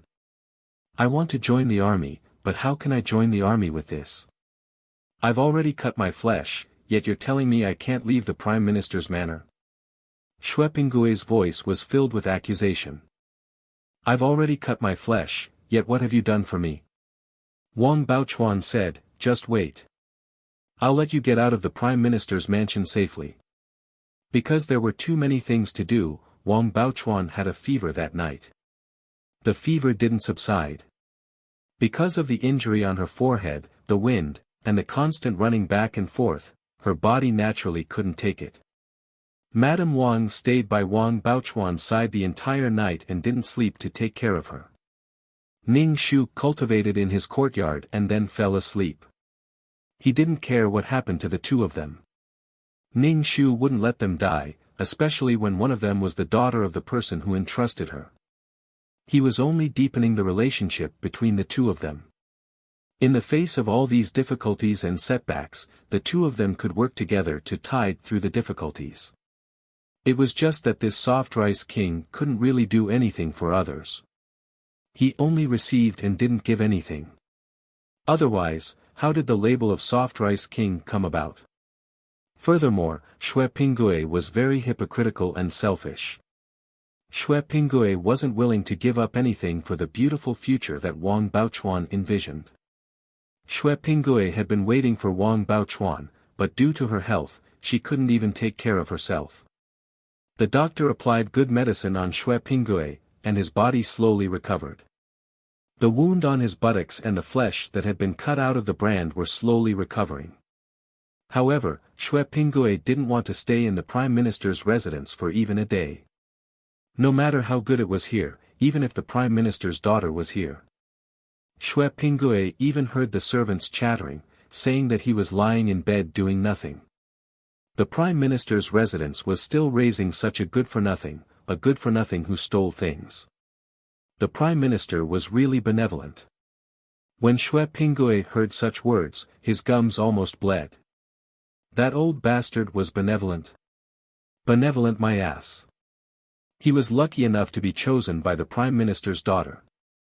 Ever since he was chosen by Wang Baochuan, he suffered so much. When he came to the Prime Minister's residence, he suffered every day and was even beaten. Now, he was cutting out his own flesh. Cutting out his own flesh was even more painful than the other party cutting out his own flesh. Xue Pingui wanted to ask Wang Baochuan about leaving the residence, but Wang Baochuan was in the inner courtyard and couldn't be seen at all. The wounds on his body gradually healed. Once his body recovered, he had to work again. Seeing that he was injured, the housekeeper arranged for him to do some light work, but he couldn't leave the residence. Xue Pingui wanted to sneak out of the residence several times, but there were guards at the front door and back courtyard, preventing him from going out. Was he being locked up like a prisoner? Xue Pingue was so angry that he threw the broom on the ground. He wanted to talk to the old bastard, but he didn't dare. If he provoked him again, would he be branded with some words? He didn't want to be cut out of his flesh alive. He kept waiting for Wang Baochuan to come find him, but Wang Baochuan seemed to have disappeared. Could it be that he couldn't leave the residence and was avoiding him now? Xue Pingue really wanted to scold him for dragging him into this and then ignoring him. Wang Baochuan, who was being nagged by Xue Pingue, was lying on the bed. His face was so thin that it was like an elephant. There was no color on his face at all. He was bedridden and couldn't get up. The main reason was that there were too many things on his mind. He was very anxious and his body wasn't strong enough, which made things worse. Madame Wang was so angry that she had blisters on her lips. Seeing Ning Shu eating and sleeping well every day, she felt that he was in a better state than before. His body was as light as a swallow and he looked younger. He didn't seem to have a lot on his mind at all. Madame Wang wanted to say that Ning Shu was cruel several times, but she didn't dare to say it out loud. She wanted to ask if he really didn't treat Baochuan as his daughter. His daughter was like this, but he was living so comfortably and calmly. Now Madame Wang didn't dare to look at herself in the mirror. She didn't want to see her haggard face. Compared to her husband, she was much older, but she couldn't really leave her daughter alone. That disappointing Baochuan. As for Wang Baochuan's poor health, of course, it was because Ning Shu didn't want her body to recover. He made Wang Baochuan's body weak and unable to do anything but lie in bed every day. Then there was the news that the third miss, Wang Baochuan's body wasn't very good. She hurt her body after hitting the wall last time.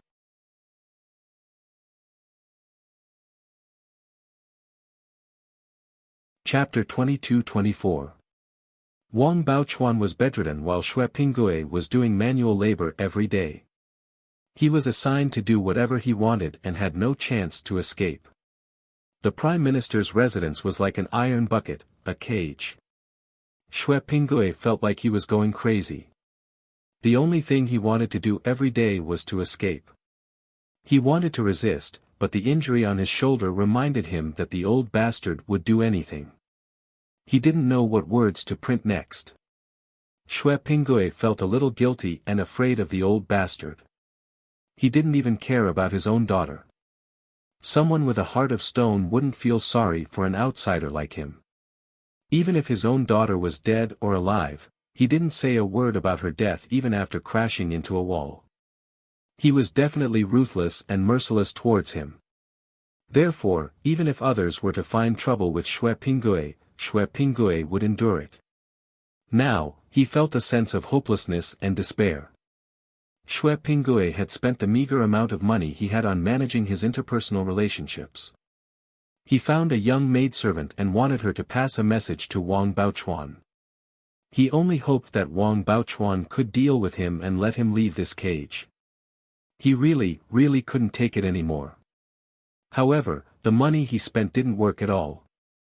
Wang Baochuan still didn't come to see him. He heard that she was seriously ill. Why didn't she come at this time? Xue Pingue really wanted to scold her. He was beaten with a plank and had his flesh cut off. How long would Wang Baochuan have to lie down for if she had recovered after such a long time? Xue Pingue became more and more impatient. He tried everything but couldn't leave this place. Xue Pingue thought about it and could only start from the root of the matter, which was to talk to the owner of this residence. Ning Shu was dealing with his work when he heard a maid come in and say that someone wanted to see her. It was Xue Pingue. Ning Shu raised his eyebrows. Xue Pingue couldn't hold on anymore. Ning Shu said to the maid, "Call third miss over. If she can't walk, just carry her over." Ning Shu left Xue Pingue outside for a while before letting him in. Xue Pingue entered the study and shivered for a moment. However, he really wanted to leave the residence.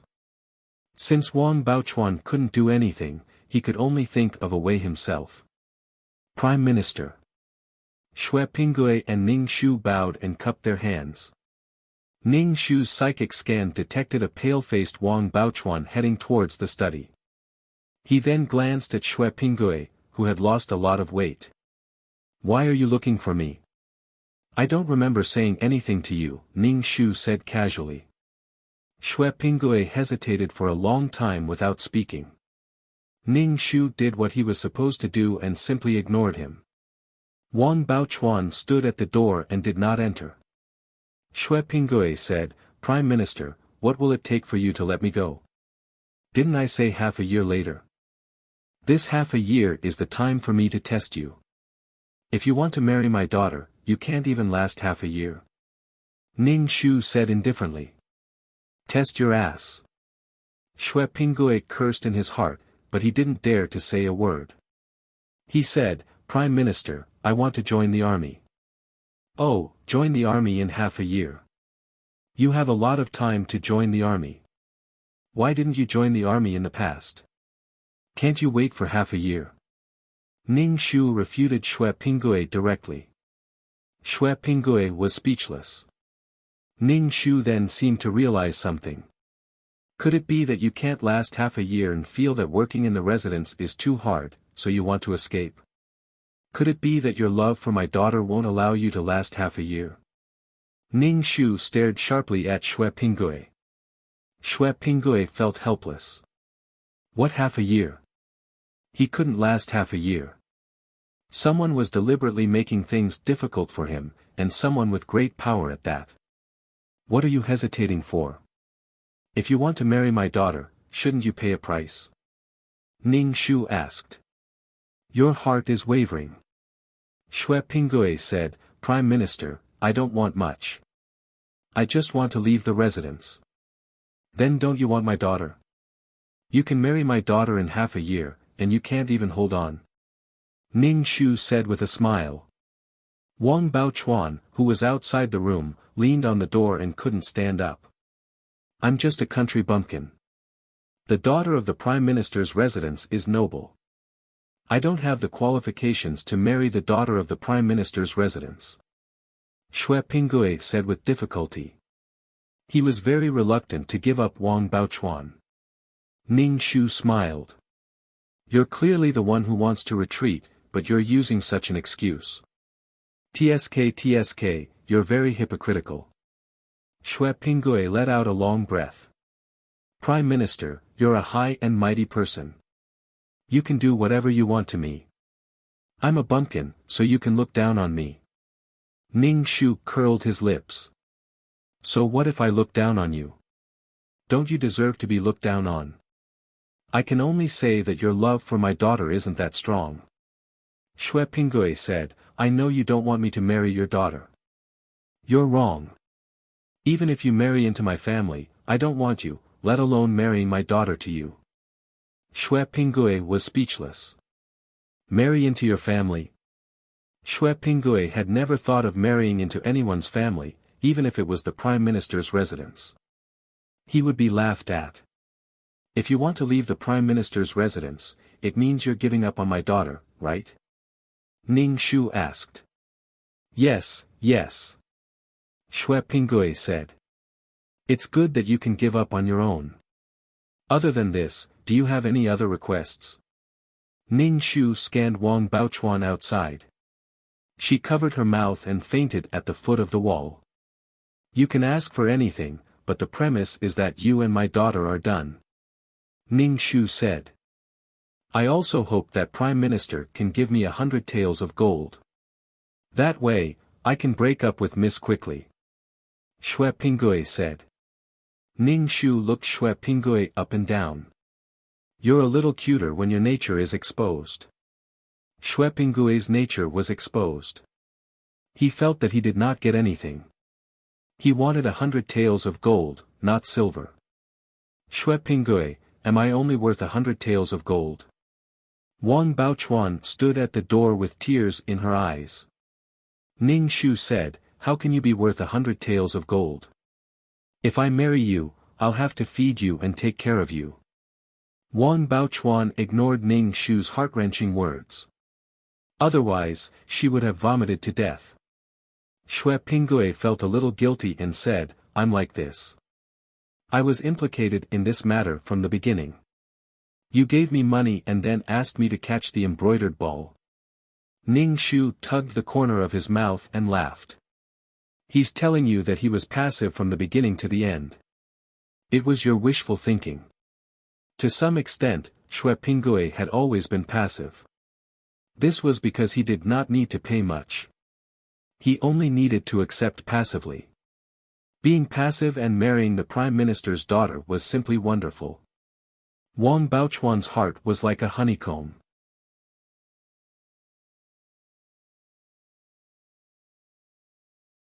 Chapter 22-25.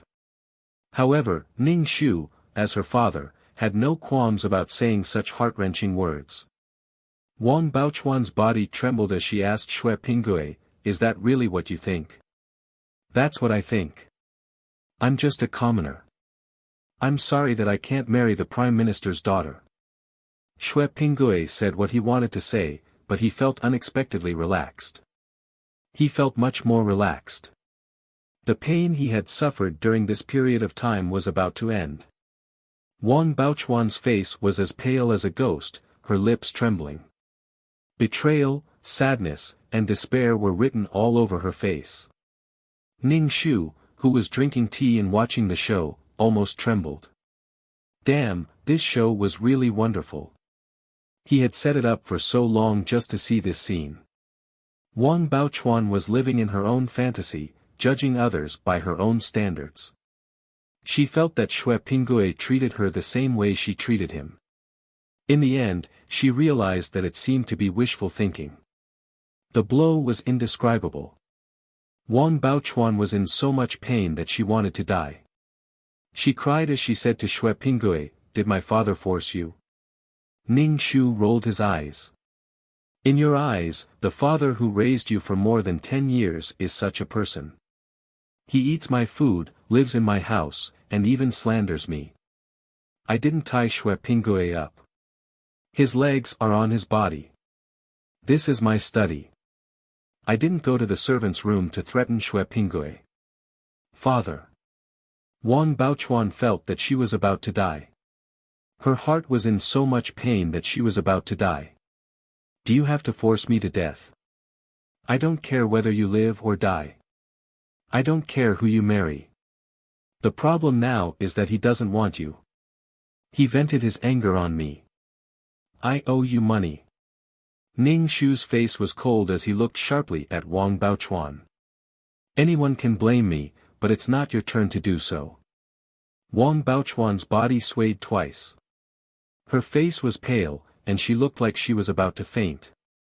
Xue Pinggui, do you really think so? Yes, I think so. Xue Pinggui didn't want to have anything to do with the Prime Minister's residence.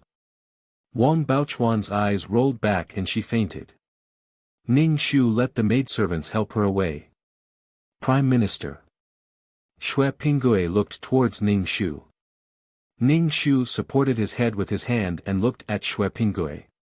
It seems that you really don't like my daughter. Seeing her like this, you didn't even ask about it. Even your eyes didn't change. Xue Pinggui said, from the beginning to the end, I was forced into this matter. He, I asked you to pick up the embroidered ball, so just do it. Aren't your hands growing on your body? Ning Shu rolled his eyes. You are very innocent, aren't you? Prime Minister, can I leave now? Xue Pinggui just wanted to leave, just leave. You've already sold yourself to the Prime Minister. Ning Shu said with a faint smile. When? Xue Pinggui exploded. I didn't sell my body at all. You did. When you were injured, your handprint was imprinted. You've already sold yourself to the Prime Minister's residence, so you can't leave. Ning Shu took out the slave contract. Your slave contract. Old bastard, why did you sign the slave contract when I was unconscious? Xue Pinggui was furious. He wanted to snatch the slave contract, but Ning Shu put it in a box. Now you can't leave for the time being. Moreover, Baochuan's health is not good. If you leave, she will definitely die. So, you have to stay in the Prime Minister's residence, at least until my daughter's health is better. Ning Shu said in an indifferent tone. Xue Pinggui was so angry that he was like a trapped beast in a cage. He panted heavily and looked at Ning Shu with bloodshot eyes. There was an uncontrollable hatred in his eyes. After Wang Baochuan returned, her body's condition took a turn for the worse. Her high fever did not subside. It seemed that a coffin was about to be prepared. Her 2 daughters and son-in-law rushed back. The servants tidied up a room for them to stay in. Anyway, the Prime Minister's residence was in a mess. When Madame Wang heard the doctor say that her daughter's condition was very bad and that the fever would not subside, she felt like her head was about to explode. Madame Wang was so anxious that she had a headache. Ning Shu begged, "Let Xue Pinggui come over and talk to her. Let her endure it." "Old master, I can't lose my daughter." Ning Shu said indifferently, "So what if he talked to her? So what if she endured it? If she wakes up, she will have to face another blow. What's the point? Why are you so cruel? Now the child can't endure it. If she can't endure it, do you really want to see her die?" Madame Wang hammered her chest and said painfully. Ning Shu sat by the bed and said indifferently to Wang Baochuan, "It's fine. If you die, I'll let Xue Pinggui build a coffin for you." Madame Wang was speechless. "Old master, what are you saying?" Madame Wang nearly fainted. "What do you mean by building a coffin? Am I not good to her? If she dies, will I let the person she likes be buried with her?" Ning Shu asked Madame Wang. "What's important is the child's life. It's not a burial or a funeral." "Old master, if the child dies, she can't accompany us," Madame Wang said bitterly. "Then what should I do? I'm not a doctor. I can't treat her. If she doesn't want to live, I'll fulfill her wish," Ning Shu said. Madame Wang burst into tears as she grabbed Wang Baochuan's hand. She cried that Wang Baochuan was ruthless and that Ning Shu was ruthless as well. They were all ruthless and wanted her life. Ning Shu pretended not to hear her. Seeing that it was late and it was time to return to bed, he said to Wang Baochuan, who was feverish on the bed, "Don't worry. Daddy loves you so much. He will definitely fulfill your wish. Since we can't be together in life, your wish will be fulfilled in death." Madame Wang was rendered speechless. Madame Wang was nearly blind from crying. She didn't know what to say. None of them had left her heartbroken. Old master didn't treat Baochuan as a daughter at all. Therefore, he still had the heart to fulfill his daughter's wish when faced with such a daughter. Wang Baochuan's fingers moved as her eyelids trembled in an attempt to wake up. However, she ultimately didn't wake up. Her body was probably too uncomfortable. Ning Shu said to everyone, "I'm going to bed. Don't disturb me if there's nothing important." Everyone was rendered speechless. The 2 daughters looked at Ning Shu in horror. Wang Yinchuan looked at him with a look that said, "Dad, are you serious?" Ning Shu rubbed his waist and left under everyone's gaze. Madame Wang and her 2 daughters stayed by the bed. After staying up all night, Wang Baochuan finally pulled through. When Ning Shu heard that Wang Baochuan had woken up, he deeply suspected that Wang Baochuan had managed to pull through after hearing about Xue Pinggui being buried with her. Whether Wang Baochuan died or not was none of Ning Shu's business. However, when Wang Baochuan woke up, Madame Wang collapsed. She was overjoyed and overjoyed. Coupled with her physical exhaustion, she was so angry that her heart was attacked. Ning Shu asked people to take good care of Madame Wang. Ning Shu still did his best to take care of Madame Wang. He often visited her and asked about her health.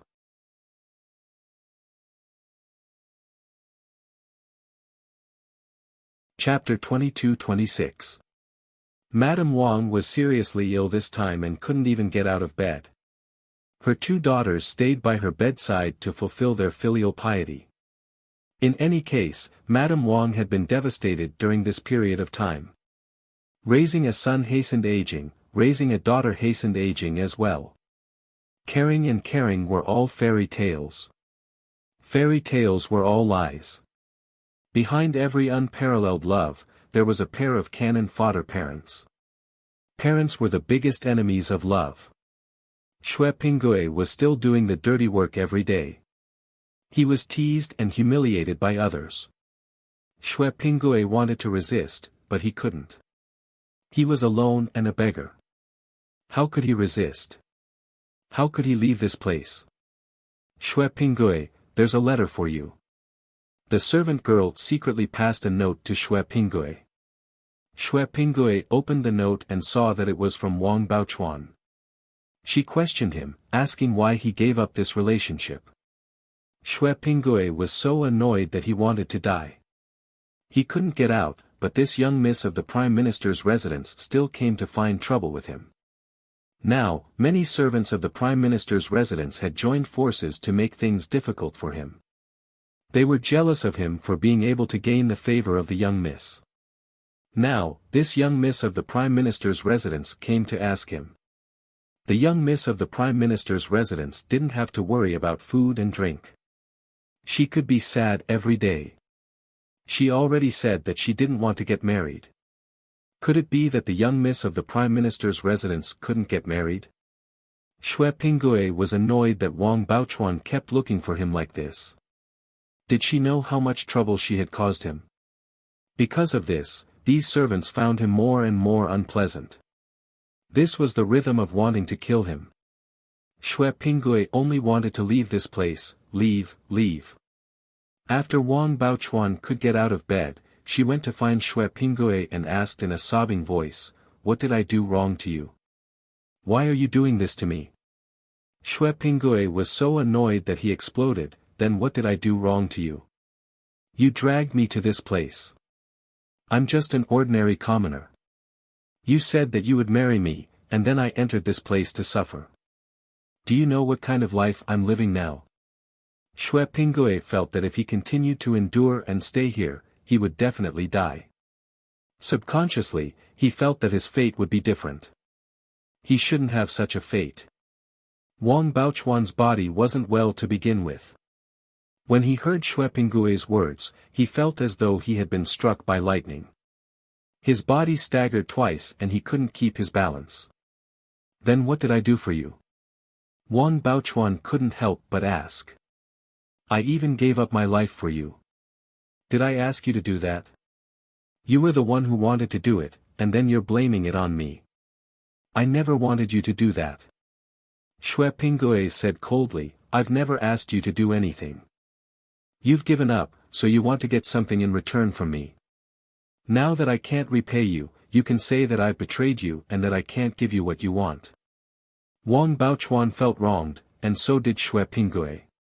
"Do I have to accept it just because you said you're going to give it to me? I don't want to accept it now. I don't want it, okay?" Xue Pingue said in a low voice, his tone full of annoyance. Perhaps it was because he knew that Wang Baochuan liked him and that it was natural for him to like the person he liked, so he revealed his impatience in front of Wang Baochuan without any scruples. However, Xue Pingue didn't dare to say anything in front of Ning Shu because he knew that he would be treated very ruthlessly in the end. It was human nature to seek benefits and avoid harm. Of course, Xue Pingue didn't dare to be presumptuous in front of Ning Shu. Wang Baochuan touched his chest and staggered away. Then, he became seriously ill and looked like he was about to die. Ning Shu was speechless. "Fine, do whatever you want." There were two patients at home who needed to be taken care of, one more serious than the other. Xue Pingue's daily chores became heavier and he was exhausted every day. Furthermore, when it was time to eat, the food would be snatched up by others. The leftovers could only make him half full. Xue Pingue's days were extremely difficult. He didn't know what to do. If he continued to bear it, he really wouldn't be able to survive. However, if he showed weakness, would the other party accept it? Even if he showed weakness, the other party definitely wouldn't let him go. They were going to lock him up and torture him. Was that old bastard sick in the head? Why did he have to torture people in such a way? If he hadn't taken the embroidered ball, he wouldn't be suffering like this now. If he hadn't taken the embroidered ball back then and joined the army directly, he would be in the army now. At least he would still have some dignity and might even be able to earn some military merits. He wouldn't be unable to get out of here and be tortured and raped by others. Each of them relied on their wealth and power to torture people regardless of their father or daughter. Even if Wang Baochuan really died, Ning Shu wouldn't care. If he could survive, then so be it. According to Wang Baochuan's current temperament, even if he came back to life, he would still try to kill himself. Sometimes, Ning Shu really didn't understand what Wang Baochuan was thinking.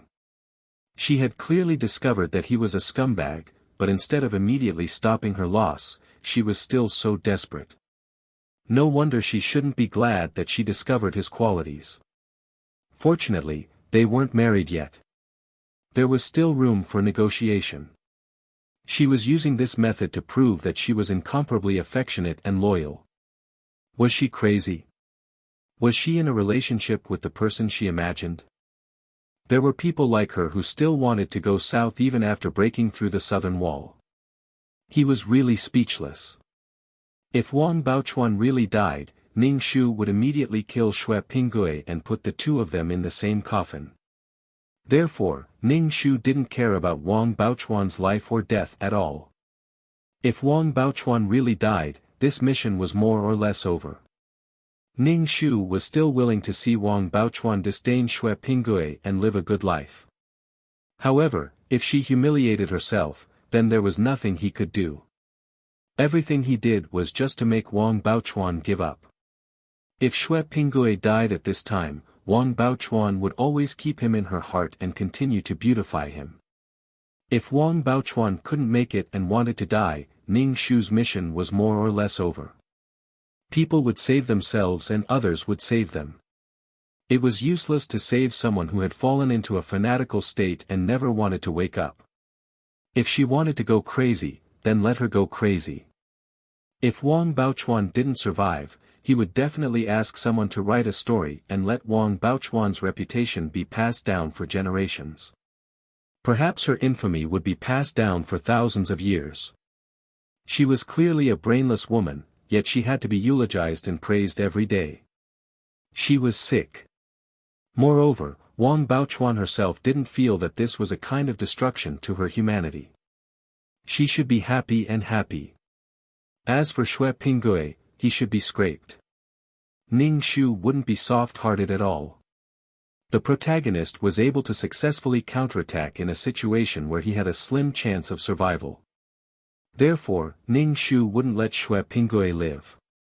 He had to kill him under his nose and watch him enter the reincarnation passage after killing him.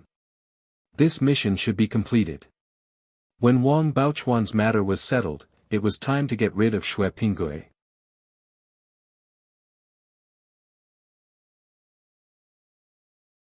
Chapter 22-27. Wang Jinchuan and Wang Yinchuan were so exhausted that they couldn't sleep. They had to take care of 2 patients every day. Furthermore, they were extremely sick. Wang Baochuan lay on the bed as she groggily called out Xue Pinggui's name. She looked like she was in a dream and couldn't forget him. To be honest, Ning Shu felt a little disgusted when he saw Wang Baochuan's deep affection. Ning Shu had seen many love scenes. Love was something between 2 people who loved each other. Wang Baochuan had acted out the love between the 2 of them by herself. It was a completely self-directed situation in a fanatical state. Ning Shu sat by the bed and said to the groggy Wang Baochuan, "Who are you pretending to be affectionate for? I even killed Xue Pinggui." Wang Baochuan's eyelashes trembled as though she was about to wake up. Ning Shu added, "Xue Pinggui said that no one wants the daughter of the Prime Minister and that she's stuck to a man." Love made people feel humble, as though they were in the dust. Then, a flower would bloom in their hearts. In any case, Ning Shu didn't see the flower. Ning Shu felt that if these two people loved each other so much that they had to be with each other, they would help each other if they could. However, it was obvious that one of them was being cheap. Yet, they were using it as their true love. Wang Baochuan struggled to wake up and looked at Ning Shu with a weak and lifeless gaze. You killed Xue Pinggui. Ning Shu was speechless. He had to give in. She didn't have to worry about food and clothing. Only by being carefree could she be so melancholic. Only then could she treat her feelings as everything. She felt that this was everything to life. What was the point of living without love? Father, you killed Xue Pinggui? Wang Baochuan asked. Yes, I killed Xue Pinggui, Ning Shu said with a smile. Wang Baochuan widened her eyes. Her eyes were filled with shock, sadness, despair, and hatred. Her gaze was quite similar to Xue Pinggui's. Father, why did you do that? Wang Baochuan asked. Why? Is it really that difficult to help us? Yes, it's very difficult. It's as difficult as making you give up Xue Pinggui, Ning Shu said calmly. Then why don't you kill me? Kill me too. Wang Baochuan roared as he pinched his chest. How can I kill you like this? You won't be able to live for long anyway, Ning Shu said directly. Pfft. Wang Baochuan immediately vomited blood. Only then did Ning Shu say indifferently, I'm just teasing you. I didn't kill Xue Pinggui. If I were to kill him, I would have to wait until you were dead before killing him. I would have let the two of you be buried together. Don't vomit blood. Your body isn't well to begin with. If you vomit blood like this, your body won't be able to take it. Ning Shu wiped the corners of Wang Baochuan's mouth with a handkerchief. Why are you so careless, Baochuan? You've been the smartest since you were a child. I can't see your cleverness at all. Wang Baochuan looked at Ning Shu in horror. Daddy, why have you become like this? Like this? Cold and heartless. Then why did you become so stupid?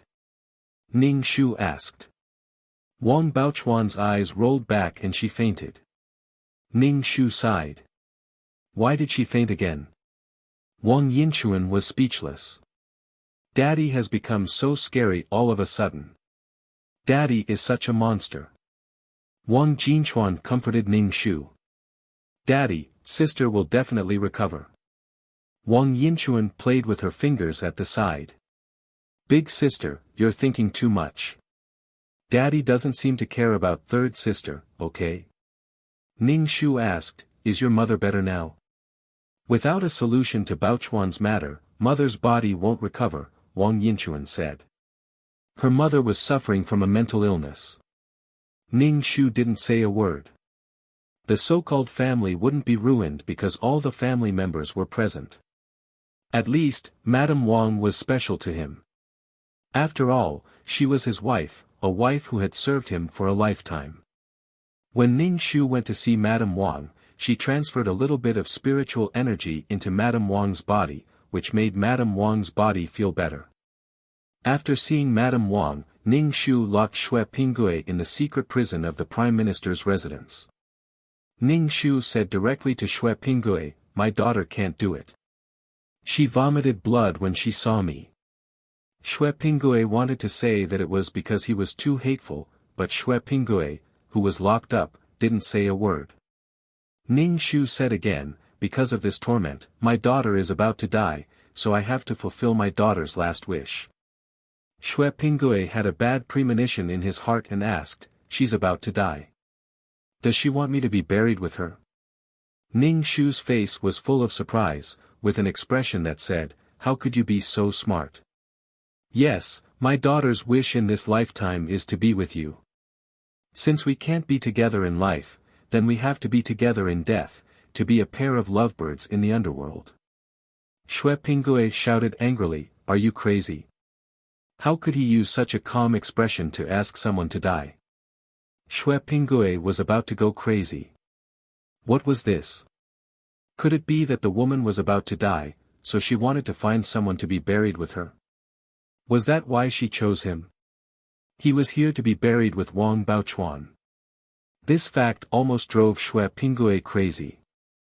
Wang Baochuan knew that she was about to die, so she let him catch the embroidered ball and then brought him to the Prime Minister's residence. She wanted to kill him. For a moment, Xue Pingue's heart was filled with hatred. His situation was a disaster from the heavens. How could he be buried with someone else? My daughter thinks you are handsome and tall, Ning Shu said. My daughter likes you very much. Like my ass. Like what? Xue Pingue looked at Ning Shu. Aren't you afraid of being punished by the heavens? Ning Shu shrugged. I'm not afraid at all. At least before I get punished by the heavens, you will be dead. Don't scare me. I'm not afraid at all. You're a lunatic. Xue Pingue held his head with both hands and pulled his hair in pain. He could only say that he was a lunatic. He could not find any adjectives to describe Ning Shu. This was a lunatic, a deranged lunatic. What do I have to do for you to let me go? I have no enmity with you. Xue Pingue hammered the ground, tears streaming down his face. Xue Pingue knew that at this point, the Prime Minister's residence would definitely not let him go. Otherwise, if the Prime Minister wanted someone to be buried with a ghost, it would definitely cause a huge uproar and affect his future. You know it in your heart. Ning Shu said with a smile. If I let you go, you will kill me in the future. She would never do something like letting the tiger return to the mountain. She should just buy a piece of tofu and kill herself by making such a simple mission too complicated. Ning Shu locked the secret cell, leaving Xue Pingue to wait for death. Not knowing when death would come was the most torturous thing to do. It could drive a person crazy. Ning Shu understood the feeling of having a guillotine hanging over his head. It could fall at any time, but he did not know when it would fall. Xue Pingue was locked in the secret cell. His heart was filled with despair. He could only curse Wang Baochuan. Wang Baochuan was about to die, so why did she still drag him along? What a troublesome thing.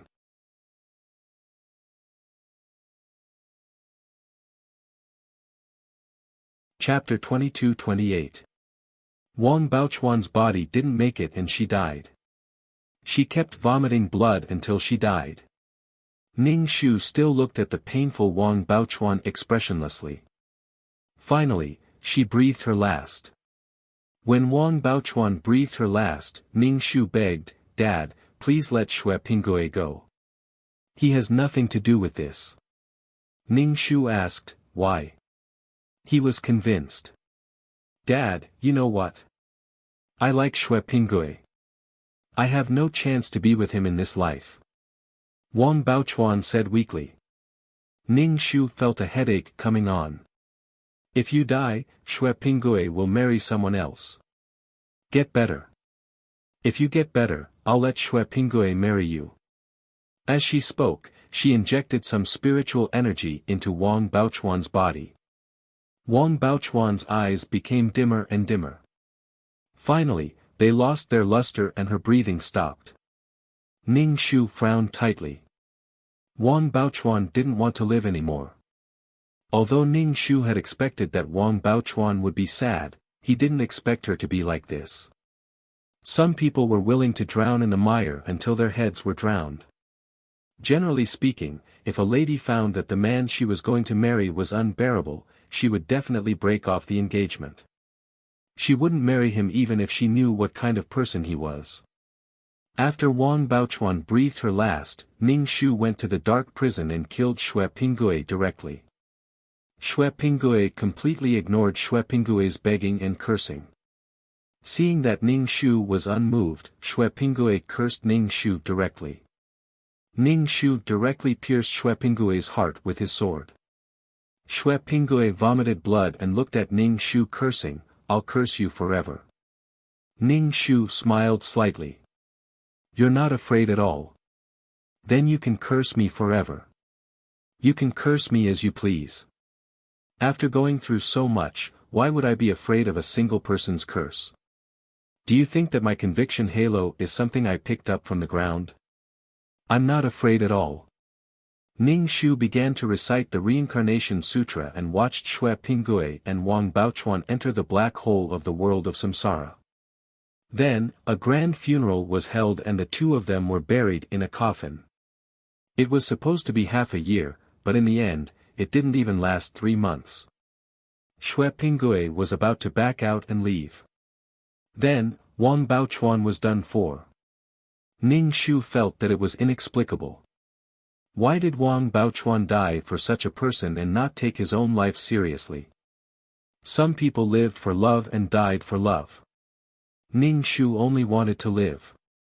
She was a layman and did not have the noble determination to die for free love. After Wang Baochuan's death, Mrs. Wang no longer paid any attention to Ning Shu. The two of them felt as if they would never see each other again. Because of Wang Baochuan's death, the two of them became enemies. Madame Wang said, "Why did you force her to her death? Now her daughter can't even see her anymore." "Why? Why?" Ning Shu said, "It's your daughter who doesn't want to live anymore. I said that they would get married in half a year. I hate you. If you didn't care about Xue Pinggui's identity, things wouldn't have developed to this point." Madame Wang panted and her breath was unstable. "Are you crazy? You can hate and love. It's obvious that Xue Pinggui didn't want Wang Baochuan anymore. Why are you telling me this? It's your daughter who wanted to die after Xue Pinggui didn't want her anymore. Then, she vented her anger on me. If you need someone to hate you to live, then hate me." Anyway, she had become a sinner. Madame Wang wiped her tears and didn't want to look at Ning Shu. When she turned and returned to her courtyard, she turned back and said to Ning Shu, "You are so cold and heartless. No one will be by your side." Ning Shu said, "Don't threaten people like that. Don't you think it's too pale and powerless to threaten people who you love will leave you?" Madame Wang closed her eyes. "Master, don't you think you are very cruel and heartless now? Have you ever considered the feelings of a mother? My daughter is dead. She's dead. She can't come back. Each of them is lying on the ground coldly. Do you know how much my heart hurts as a mother? If I had a choice, I would rather my daughter marry Xue Pinggui. At least I can see my daughter. How can you be so cruel?" Madame Wang said with a pale face, "You forced my daughter to die. You forced my daughter to die." Ning Shu pursed his lips and didn't say anything. Madame Wang turned and left, her back full of loneliness. It seemed that the couple was going to fall out, and Madame Wang knew what would happen in the future. Mission completed. Do you want to leave the mission world? 2333 asked. Yes. There's no need to return to the system space. Go directly to the next mission, Ning Shu said. She didn't expect this mission to be a double kill. Everything she did was just to let Wang Baochuan recognize reality and Xue Pinggui.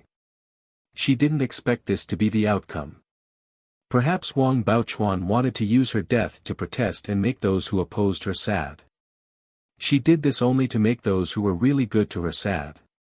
Why would those who didn't care about her be sad for her? Using her own death as a punishment was also to hold on to her pure love. To put it in a more noble way, it was to resist the feudal system. The problem was that if you marry a chicken, you have to follow the chicken. If you marry a dog, you have to follow the dog. If you marry a chicken, you have to follow the chicken. If you marry a dog, you have to follow the dog. Ning Shu left this world and rushed to the next one. This mission wasn't very tiring. There was no need to fight and kill.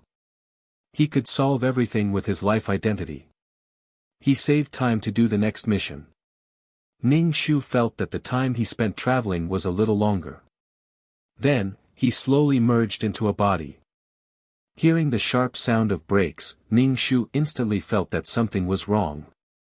She opened her eyes and saw a red sports car coming towards her at high speed. The car was going to hit her. Her feet seemed to be nailed to the ground. She couldn't lift them at all. Her eardrums were filled with the sound of her heart beating rapidly. The strong light from the car's headlights made Ning Shu's eyes hurt. She wanted to save herself, but her body seemed to be bound by something. She couldn't move at all. The car was getting faster and faster. It was about to reach her, and the car didn't slow down at all. Ning Shu released her spiritual power to resist the car a little. She didn't know if she could use the law of water. She wanted to use a barrier to block in front of her. It was probably another low-level plane. Water droplets appeared in front of her, but she couldn't set up a barrier. Only low-level planes would be suppressed so badly. The lower the level, the more the suppression, because the plane was more fragile. The most important thing now was to hide. This should be the time when the client died. The client died in a car accident. If he wanted to change his fate, he had to be alive. The moment of entering a plane was always so subtle. Ning Shu shook her legs. Her body froze and couldn't move. /BK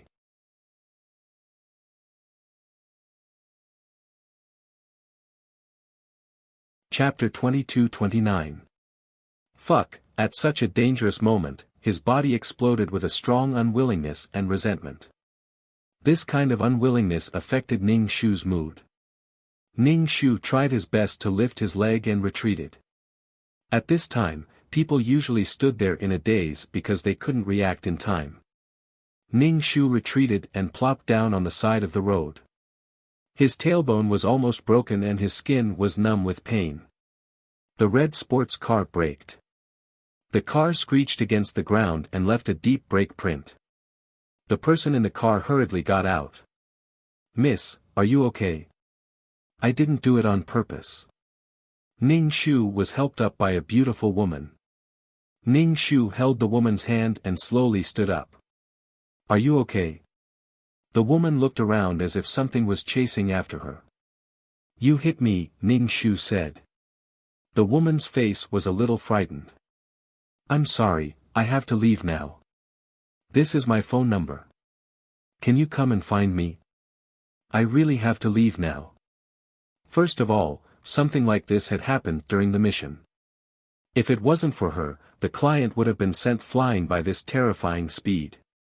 This woman had killed the client. Ning Shu grabbed her hand and didn't let her go. "You want to run after hitting someone?" "I don't want to run. Someone is chasing me." The woman was very anxious and said, "Do you want me to send you to the hospital?" Ning Shu wanted to stand up, but his waist cracked. "My old waist." The woman looked anxious and said to Ning Shu, "Do you need a car?" "I'll come and find you. I'll leave first." "Ah, what the?" Ning Shu saw that the person who had hit him was about to escape and memorized the woman's face. The woman hurriedly got out of the car and started it. Ning Shu sat on the side of the road and rubbed his waist. His whole body couldn't help but tremble. This was a situation that appeared in his body. After the woman hurriedly drove away, several cars chased after her. It seemed that someone was really chasing her. The client was probably killed by the woman just now. Ning Shu accepted the plot. The story was very simple. My boyfriend fell in love with the woman who killed me. The client, Chui Murue, was a woman who was about to get married. Her marriage partner was the CEO of a company. They were of equal social status. She had already picked out her wedding ring and tried on her wedding dress. She was waiting to get married. The two of them loved each other very much, so they should be able to become a good couple. However, a few days before the wedding, the client was killed in a car accident. The culprit was the popular female celebrity, Tian Shanshan. Because she was popular now, the management company let the driver take the blame. Tian Shanshan continued to make money for the company. Tian Shanshan was at a drinking party. There was a rich man with some background who wanted to sleep with Tian Shanshan, but Tian Shanshan was unwilling. She escaped from the drinking party. Then, while driving, she took out her phone and called her agent. Holding a mobile phone while driving would definitely cause an accident. If Cui Murue was killed, there would be no chance for rescue. Cui Murue's fiancé had been unable to accept the departure of his fiancée. He also found out that Tian Shanshan had killed his fiancée. Fu Tianhan, who was eager to vent his pain and hatred, tortured Tian Shanshan in every possible way. This included obstructing Tian Shanshan's work and tormenting Tian Shanshan in all sorts of ways. It was said that he wanted her to atone for her sins and experienced the sparks from the collision. In the end, Fu Tianhan fell in love with Tian Shanshan. He was in all sorts of turmoil. In the end, he died. As for the person who commissioned it, he was using his life to help the couple. This was more serious than cheating. At least the person who cheated was still alive. Now that she was dead, her fiancé fell in love with the person who killed her in the name of avenging her death. In the end, they got together. Wasn't he afraid of climbing out of the coffin? She was dead. No wonder the client was unwilling to die when she was at her happiest. Her fate was only to be a red string for others. The client's wish was not to die. She wanted to live well. She was clearly in the best years of her youth. She did not want to die like this. Ning Shu rubbed his old waist. The mission was simple, but what should he do with the client's fiancée? To be honest, before he met Tian Shanshan, the two of them were very in love. They could be considered a talented and beautiful couple in a wealthy family. However, after she died, Fu Tianhan took revenge. In the end, it was as if he was repaying a debt of gratitude. He offered his body and his heart. A person's feelings were not controlled by their will. In any case, Fu Tianhan was already in a dilemma. On one hand, he felt sorry for his girlfriend. On the other hand, he felt sorry for Tian Shanshan. The more he tortured her, the more his heart ached. The more he could not extricate himself. In fact, it was a good thing that Fu Tianhan had found his own happiness. After all, Cui Murue was already dead and could no longer accompany him. It might not be a good thing to start over.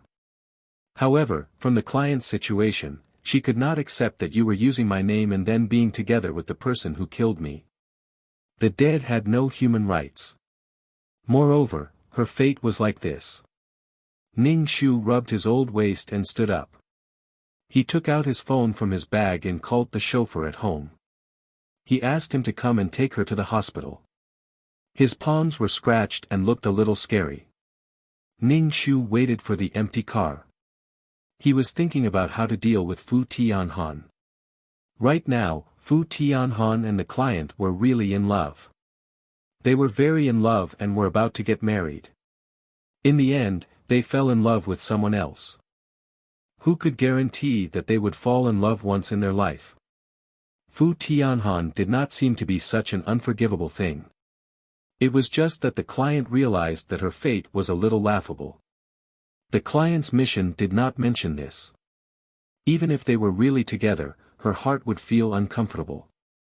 It was not that this matter did not exist, but that time had returned. There was a cause and effect. After resolving this cause and effect, there was no need to bring this cause and effect to the world of reincarnation. A car stopped in front of Ning Shu. The driver quickly drove for Ning Shu. Ning Shu sat in the car and seemed to have sprained his waist. "Let's go to the hospital," Ning Shu said. Ning Shu went to the hospital to take a picture. His bones were indeed a little dislocated and his palms were bandaged. Ning Shu decided to stay in the hospital. Anyway, he was not feeling well and stayed in the hospital. Ning Shu changed into a hospital gown and lay on the bed. He lay on his stomach and looked at his phone to check Tian Shanshan's information. Tian Shanshan was very beautiful and had a very unique personality. Her figure was perfect and she was the dream lover of many men. Now, she was a popular fried chicken. Her ability to attract money was as strong as a sponge. She acted in television dramas and was an endorsement. Even if she hit someone, the company would deal with the aftermath. Looking at Tian Shanshan's beautiful photo, it was no wonder that the two of them fell in love in the end. Tian Shanshan was indeed too beautiful. If the person who killed the client was an uncle, Fu Tianhan would definitely not put in so much effort and send him to prison. Ning Shu was a little tired from lying down. He wanted to turn around, but his waist suddenly cracked. Ning Shu was worried that he would be crippled. /BK You're tuning into the Han Li's Wuxia Adventures YouTube channel. We're so grateful for your support, and don't forget to subscribe to join us on this incredible journey through captivating stories. Your generosity through donations truly makes a world of difference, as it's the primary source of revenue that allows me to expand and enhance this channel for you. Thank you from the bottom of my heart for being a part of this adventure.